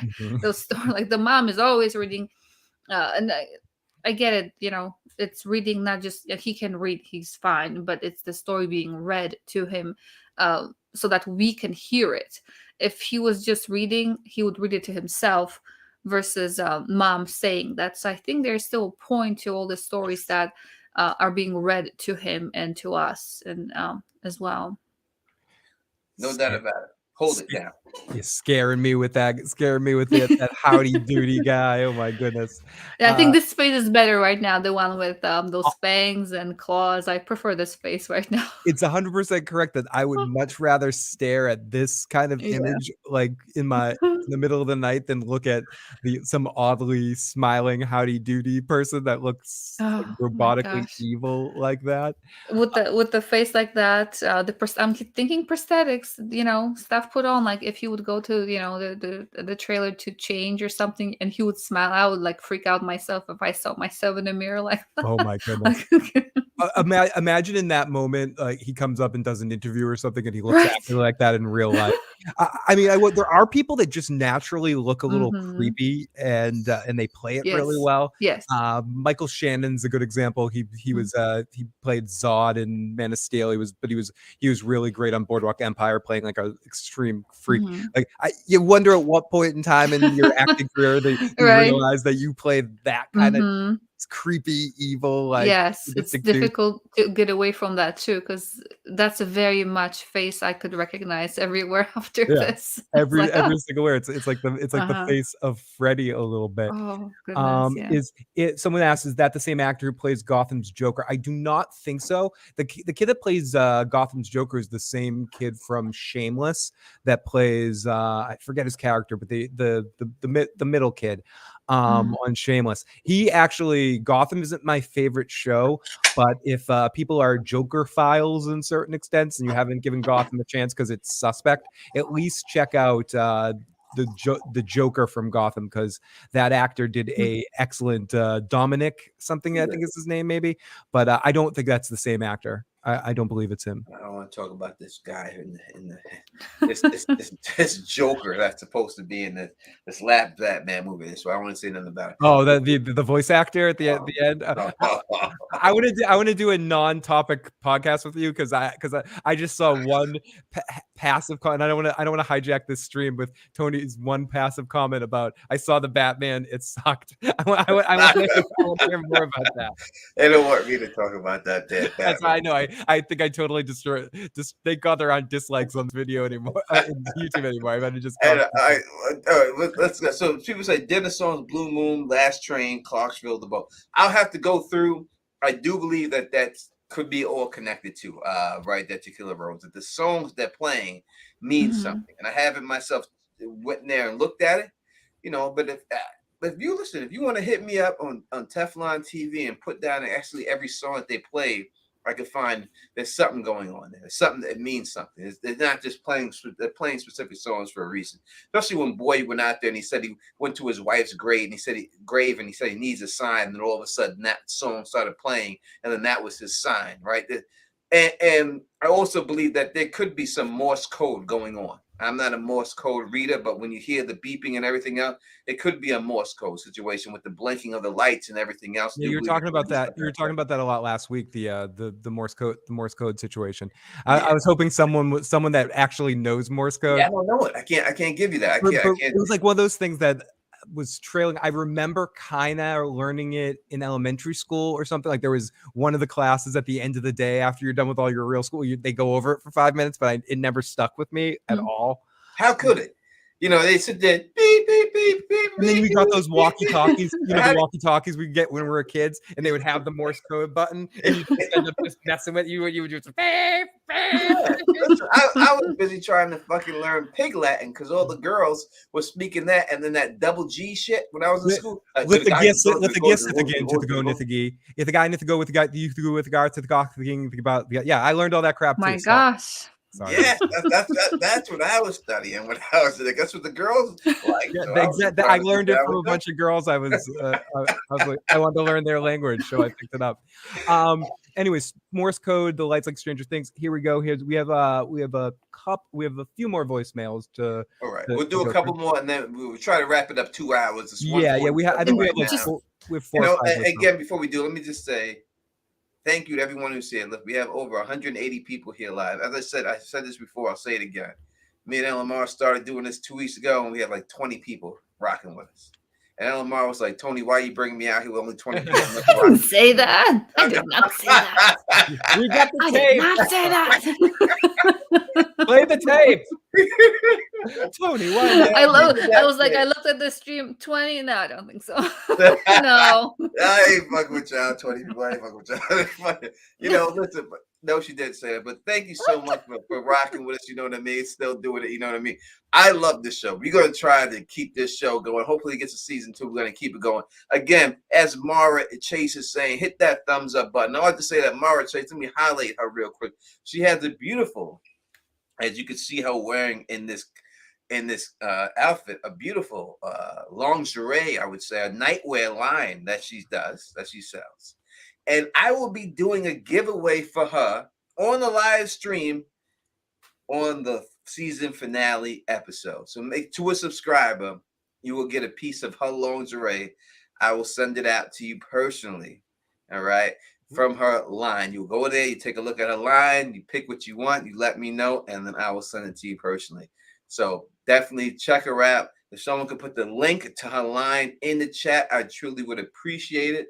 She makes beautiful lingerie. I don't know if that's what she calls it, ladies wear, whatever it is. Definitely check it out. Peace to my sister doing her thing out there, representing the Bronx, New York, and support the cause. If you're looking for a piece, please check her out and buy that off our people right here and get that thing jumping in. That's what it is right there. She's put it in there. Definitely check that out. All right. Let's get it popping. There we go. Hey guys, this is Michelle calling out of New York. Thanks so much for being one of the only YouTube channels that's covering this show and, you know, creating a platform for it. It's bugging me out. But everything about this show makes sense when you look at it from a child's standpoint. Maybe we are overthinking all of it. What if the kids still in the camp are writing a book? Yeah, I'm just saying. Could we have the St. Elsewhere thing, or could this all be in the mind of a child? It could be. I can't tell you it's not. Obviously, like I said, how do you keep all the crayons? How do you do all these things? These would all be answered if it was in the mind of a child. You would have that. Why all of a sudden he would have his peaches and everything else? Luna's going crazy back there. But you know, Luna and Nova, 2 cats. Oh, you what? I bought a cat. Hi, Luna. Oh, we gonna talk about that later. You know. Oh, she heard us. But no, definitely. You know, I could see it. It would explain a lot of things, and there's no doubt that could be the cause. I would never tell you at all that's not the case. It's not what I would want, but it's not my show. You know what I mean? But I could see it being a situation like that. I can't tell you that it wouldn't be. There's nothing I could say that would say it wouldn't be that. Yeah. Okay, I agree with that too. We'll try to zip through the last couple of voicemails. Thank you so much, everyone, for calling on in tonight. This is area code 719. Hi, this is Abigail calling from Los Angeles. And I was just calling to share my theory on From, because I saw you guys were live right now. And one of the theories I had was that essentially the vampires or whatever ghouls aliens are actually a type of fairy. So I think, you know, it has something to do with like Celtic folklore. And that's kind of, and my reasoning behind that is that there's like, you know, various religious symbols and rules that kind of follow a religious framework around the ghost, you know, like them not being able to enter, there being a symbol associated with, you know, being able to ward them off. So to me, that seems like it could be folklore related. So the other thing too is the trees, you know, they kind of have like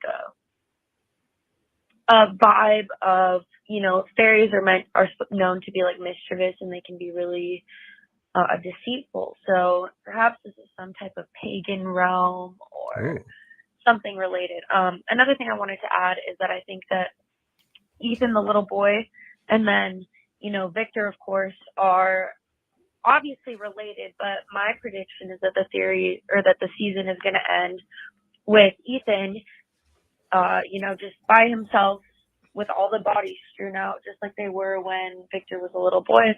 You know, that is kind of a sad ending, but that's the direction I could see the show taking. Wow. Anyways, Thanks so much, guys. Another great, what I'm loving about this show is it creates so much theory crafting kind of stuff. People, it creates a lot of possibilities, and it's taking advantage of that. And like LMR said a couple of times, I hope the writing in the end figures out not just the lead up can make us television come too at the end.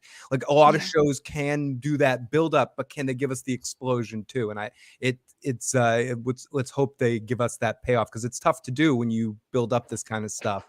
And yeah, Tony, great long voicemail. Do you have any thoughts about some of the stuff? Yeah, I do. All right. So as for the fairy, the Celtic situation, I understand why people would think that, and again, I would never tell you exactly that it's not. I can't tell you whether it is. I'm never going to dispel, because it could be anyone. So you could be right with the fairies. It does seem like that. It does seem like, it seems like some type of pagan situation. If you're dealing with different dimensions, you're still dealing with aliens in the end. When it comes down to it, it would have to be some type of technology like that would put us in there. But I don't know if these would be the different. And I said, when we dealt with vampires and everything else, there were different type of vampires when we got to Blade. These would be the most different fairies I've ever seen in my life. I haven't seen anything to me that depicts them as a fairy yet. I'm not saying it won't come, but when we look at fairies, and I understand when you look at stories of fairy tales, for lack of a better term, they're more gruesome than they put out. Like, Cinderella. When you look at Cinderella, it's a very nice, you put the shoe and the glass slipper, but they don't tell you that, in the original version that the sisters were cutting their feet off. Yeah. To put their feet inside this glass slipper, right? They took that part out. It got Disney-ified. So Tony, actually, I think I know where my love of gore comes from, because as a child in Poland, those were the stories we were told. We were not told the Disney versions. We were told and read the versions that are bloody. The bloody foot. Yeah, the bloody foot, the toe, the heel, all that stuff. Oh, and so I would say when we deal with fairies and people said the fae, we just seen something like that we LMR covered a show like that was on Amazon for I think it only lasted a season. With Orlando Bloom about fairies and the fae and how they put them in a different thing. Even then, when they showed them, they didn't show them at the way they show them here. So when I look at these pictures of these, and I'll pull the pictures up again. When I look at them again, the pictures that we've seen from these creatures so far, to me, I don't see a fairy. It just doesn't. There's nothing jumping off at me to make me think that this is a fairy, but I'm not going to tell you that it's not, and everything else. What do you think, LMR? Do you think that it could be it could be, obviously, but do you think that fairies are fae? That's that was one of my things. At first I didn't think of them as aliens like you mentioned, but I would think of them like the folklore stories. Like, I didn't say that word, but like any stories, any myths, any legends that people know. What makes me think about how accurate this is it's just happening in the States. They showed the map of the States only. It didn't, like, oh, I was traveling from, some other, in a different country. So it's curious that why would they only be from here? That's kind of that's kind of odd to me. Why it's just here? Why isn't it anywhere else? Why does it end, continent? It's continental too. It doesn't, stretch to. It's within, within the boundaries of the map. Yeah, and as far as the fairies, I always, again, to me, fairies were more tricksters than, like, you have the genie versus jinn kind of, the genie's made to this. Oh, you have 3 wishes, and then. Fairies like from Midsummer Night's Dream, like Pocker, or stuff like that. The tricksters, Exactly. people that are playing more pranky. But there might be a different interpretation, but that wouldn't be something that would immediately jump out to me. But it is definitely interesting. I was drinking the Kool-Aid during the message for sure. No, I would not. Let me tell you like this. I could not tell you that it's not going to be a fairy or a fae.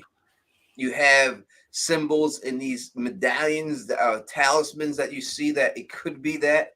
I could understand why you would think it would be something like that, but to me, it just doesn't scream that to me. As I said, when I put theories out there, I put stuff in there that I think that they're trying to slip in there for clues and everything else during the show. I haven't seen anything that they slipped in there to make you think that it would be fair. Only thing you could go on is a talisman, which is boldly put in front of your face, or they show a talisman. That's not slipped in there. When they give you a clue, they slip it in there. Like I said, the chocolate bar. When they showed the chocolate bar, most people, when you look at it, you're just gonna say it was a chocolate bar. Yeah. And then they put an alien on the side of the picture of the chocolate bar, and it's alien chocolate, whatever it was called. And it's delicious. That's what they try to slip something in there. Imagine how good out of this world. I'm sorry, imagine how good alien chocolate would chocolate really or whatever it's called, right? That's what they try to slip in there and let you know. Like in Game of Thrones, I would say, if you look at one of the scenes in there, carved into the woods was R plus L equals J. Right now, they put that on the set. They carved that in there purposely. Right now, if you weren't a book reader, or if you weren't anyone who was like that, you would not even notice that was carved in there. Why would you? It's just something in the background of the scene. So I just don't see something like that that points towards fairies. I would need them to put something like that, because that's what they normally do. Now, the pocket dimension thing, to me, was put a little bit in the background. Like, you should hear it, but if you're not paying close attention, this is some drunk guy that's just spewing thing. But the actual thing that was in that scene was when Ellis got into a fight with him, right? And more of that depicted of what happened to his mother. That's what that was based on. So that's the only reason why I wouldn't go with it, but I'm not going to tell you that it's not. I would never say that. I'm still going to stick with mine, but if it is the fae, I can understand why you're saying, but I would need a little bit more evidence than what we've been presented with. Now, Christina Jarvis was gracious enough to put out, give us a super chat. Thank you so much, Christina Jarvis. We truly appreciate that. Please explain how the boy in white ties into your alien theory. The boy in white, as I said a little bit earlier, I don't think he's real. I think he's a figment of these people's imaginations for some reason. So whether he's able to project himself into their brains somehow, I would say that's the only way I could see him. And I also think that when she was told kill the boy, and that's how you all get to go home, I think that they're trying to get her to kill that boy in white somehow. Now, if he's not a physical being, she would never seen it. There's only two people who's ever seen that boy in white. Two people, Ethan and Victor. And they both happened to be boys. And they were able to see it. No one else in the towns all these years ever seen this boy chasing the white rabbit. You know what I mean? So that's what I would think. I can't give you a direct correlation that, oh, look at the boy in white, he's got antennas growing out of his ass. I can't tell you that. Yeah, I can't give you that, Christine. I can't give you that. But what I can say is that I just, there's a reason why only these two people can see him, and I think what the deals with the boy in white is that the aliens want him dead. That's what I would say. But thank you for that. I truly appreciate it. We have a few, but should we take one last voicemail? Yeah, we'll take one more. Here's one last one from area code 914. Hey, JT from New York again.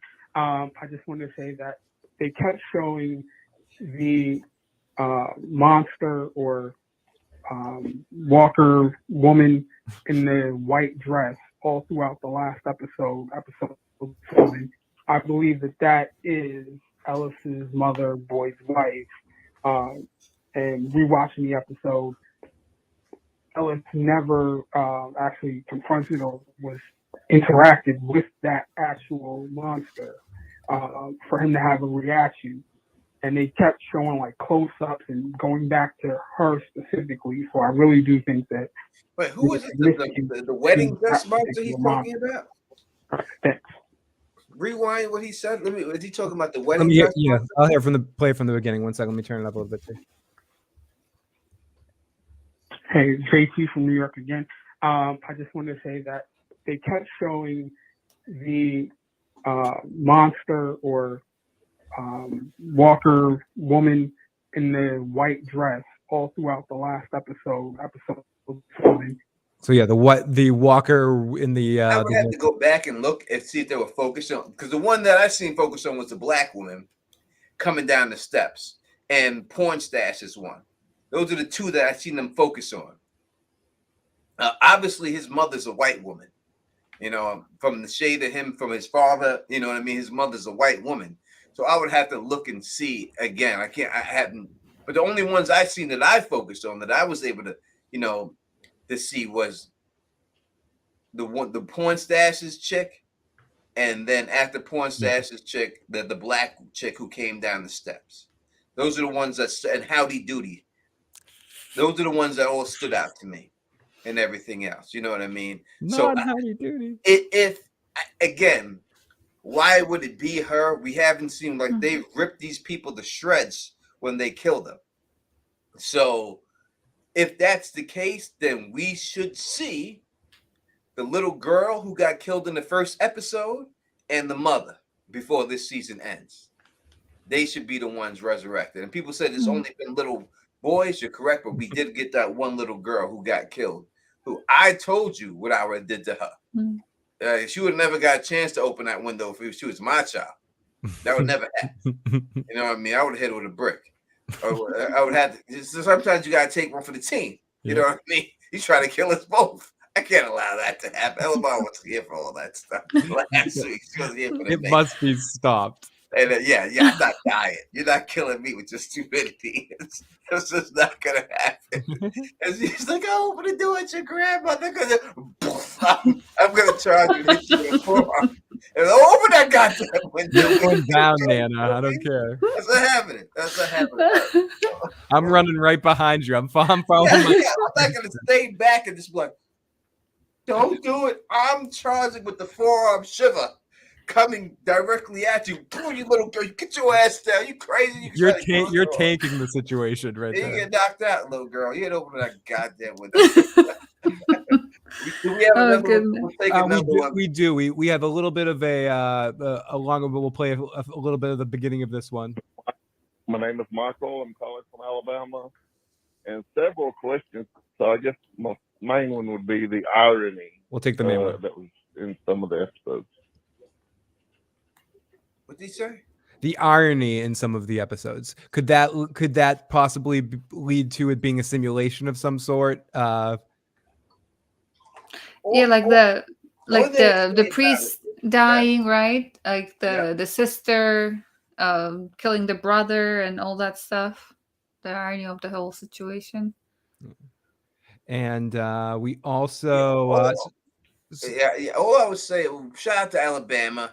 I got peoples in Alabama, people who just left back to Alabama and everything else. Shout out to people up in Alabama and everything else. And Deontay Wilder, Alabama, all my peoples out in there and rocking with us and everything else. You know, the irony, I can understand what you're saying. I with it, but I can't draw anything more from that tells me exactly. Yeah, it's one of those things that'll be easier. Obviously, easier when we see where it leads to, especially at least at the end of the season. This is a quick one from Misty again, I believe. Hi, it's Miss T again. So Miss T, not Miss T. My next question is, what do you think is going on with the family and getting the antenna on to the house of the Covenant house? What do you think is why do you think that is happening? Why do you think that's happening? Why is the antenna? I mean, is the antenna going on to the Covenant house? If it is going on to the Covenant house, that's what you're saying that it is. They tried to put it on a tree, it didn't work. So I would say that, you know, most antennas go on top of buildings. So for the reason that they're the highest points in the area, like, you know, back in the day, I would have an antenna on the house. You put it on your house because the roof, because that's the highest part of the house, so you can get the best reception. So if they're going to put it on the house, I would think that would have to be that it's just the best place to get where they feel they can get the best reception from. I would think that would be the reasoning for them putting it up there. I can't see them putting it up anywhere else. Yeah, interesting to show there is a roof on their world. And thank you, everyone. That is, we cleared the decks of the voicemails. Thank you, everyone, for leaving voicemails tonight. We really do appreciate it. It keeps things, not that it's not amazing to just talk to these awesome folks, but it's also great to get to hear all of your voices and your theories and questions. It is. I love to hear your theories. I love to hear everything you got and all that. And we love to, hear from you.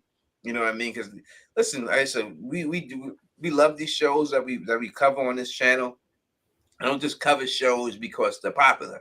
I cover shows that I like because I have to like it in order for me to cover it. And it's great to see that other people feel the exact same way about it. And in my regular life, I don't have people to talk to about these shows, and I have you and in my life, and you become my regular life. And that is why I love to get together and do this. We're here every week, 8 o'clock on Wednesday Eastern time, that we could do it, drop this and all that good stuff like that. So if they do put it on that house and everything else, then I would think that would be what it is and everything else. It's just the highest point. But we got nothing but love for all y'all and all that good stuff. Thank you for everyone who dropped this, who came by, dropped, and is chilled with us for this whole time and everything else. Truly appreciate it. Drop super chats for us. Truly appreciate that. You know what I mean? We your people, man. Right here. If you and everybody in the chat, if you're looking for a community to roll with, you know what I mean? People that think like you, that love this show and just wanted to keep going, right here is where you come to find your people. We are all here. Make sure you subscribe to Teflon TV. Subscribe to Fill the Issue Guys channel. I'll tell you, subscribe to LMR. You can, but she's not on it as much. Exactly. Yeah, I'm here. You can just find it here. Subscribe to me is like subscribing to LMR channel. Yeah, I'm like a quarter of me too. Subscribe to Fill the Issues Guys channel. Someone can please put the link in the chat. I truly would appreciate it if you subscribe to Phil's channel. Thank you, sir. He covers a lot more shows than I do.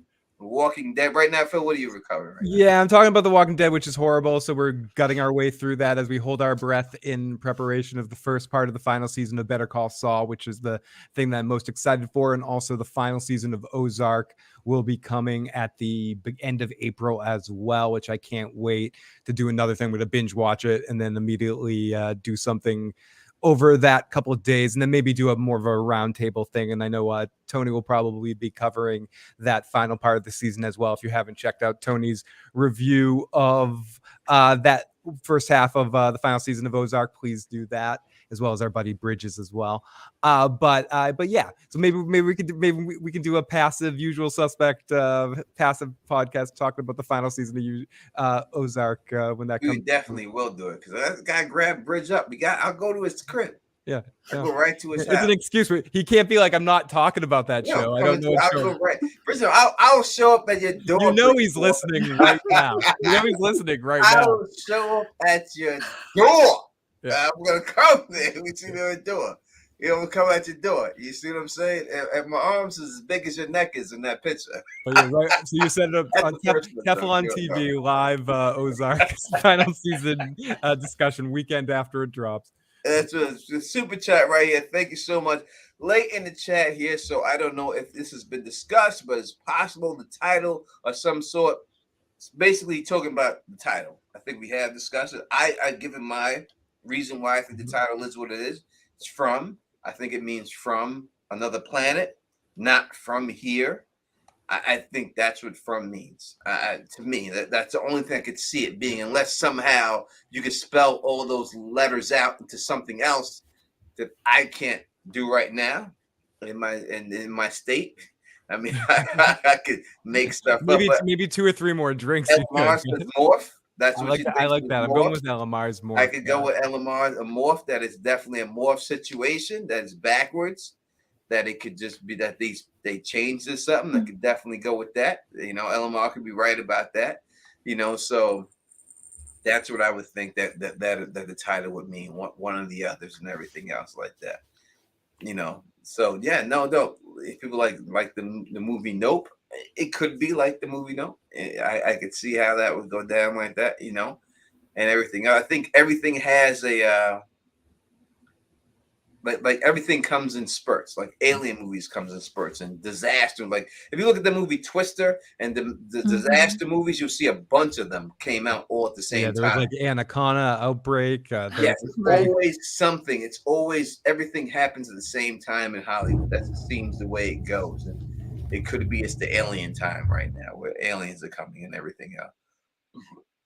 All right, because we know winter's not coming, Tony. George R. Martin gave you this. Yeah, right? there's no winter coming anytime soon. So aliens are definitely coming. Look, he's trying to make that money. Must save the ding ding ding. Must save the franchise. Must save the franchise. Now, he said, I seen the way they took the end of that Game of Thrones. I'm not going to be associated with that. I'm out the door. I'm doing something else. That story's done. On to new things. Dunk an egg. Dunk an egg. Yeah.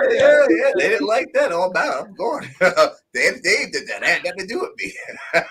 All crows are liars, Jackie. All right. Let me just say thank you all for joining us. You know what I mean? We appreciate it. We'll be back here every week. And if you need us to be here before, let me know in the comments. Like, hey, we need twice a week. If you need twice a week, let me know. I can try to convince Elamar. We can see what's going on. You know what I mean? If that's what we need to do, we can do it. We're here for you. You know what I mean? Thank everyone for coming. Again, we'll go through Round the Horn. Elamar, let the people know where they can find you. I'll be here at your channel, Tony. There it is. That's a good answer. That's the answer I love to hear. You can find me on Phil the Issues Guy here on YouTube, or I Got Issues Man on Twitter, or Phil the Issues Guy on Twitch too. I'm playing Elden Ring right now, usually on evenings around 7 p.m. if I'm not live streaming here or on my channel or something like that. So check that out if you're on the Twitch and you want to watch my clumsy hero get my ass kicked by dragons and other big enemies. It's a hard game. It's pretty hard, and it's at least George R. R. Martin was working on something. Mm-hmm. At least something got completed because someone else was in charge of it. Without a shadow of doubt. And if you like the way you do this, please thumbs up this, spread this across the realm, and as always, subscribe. And until next time, you know who it is. Peace. And stay sexy.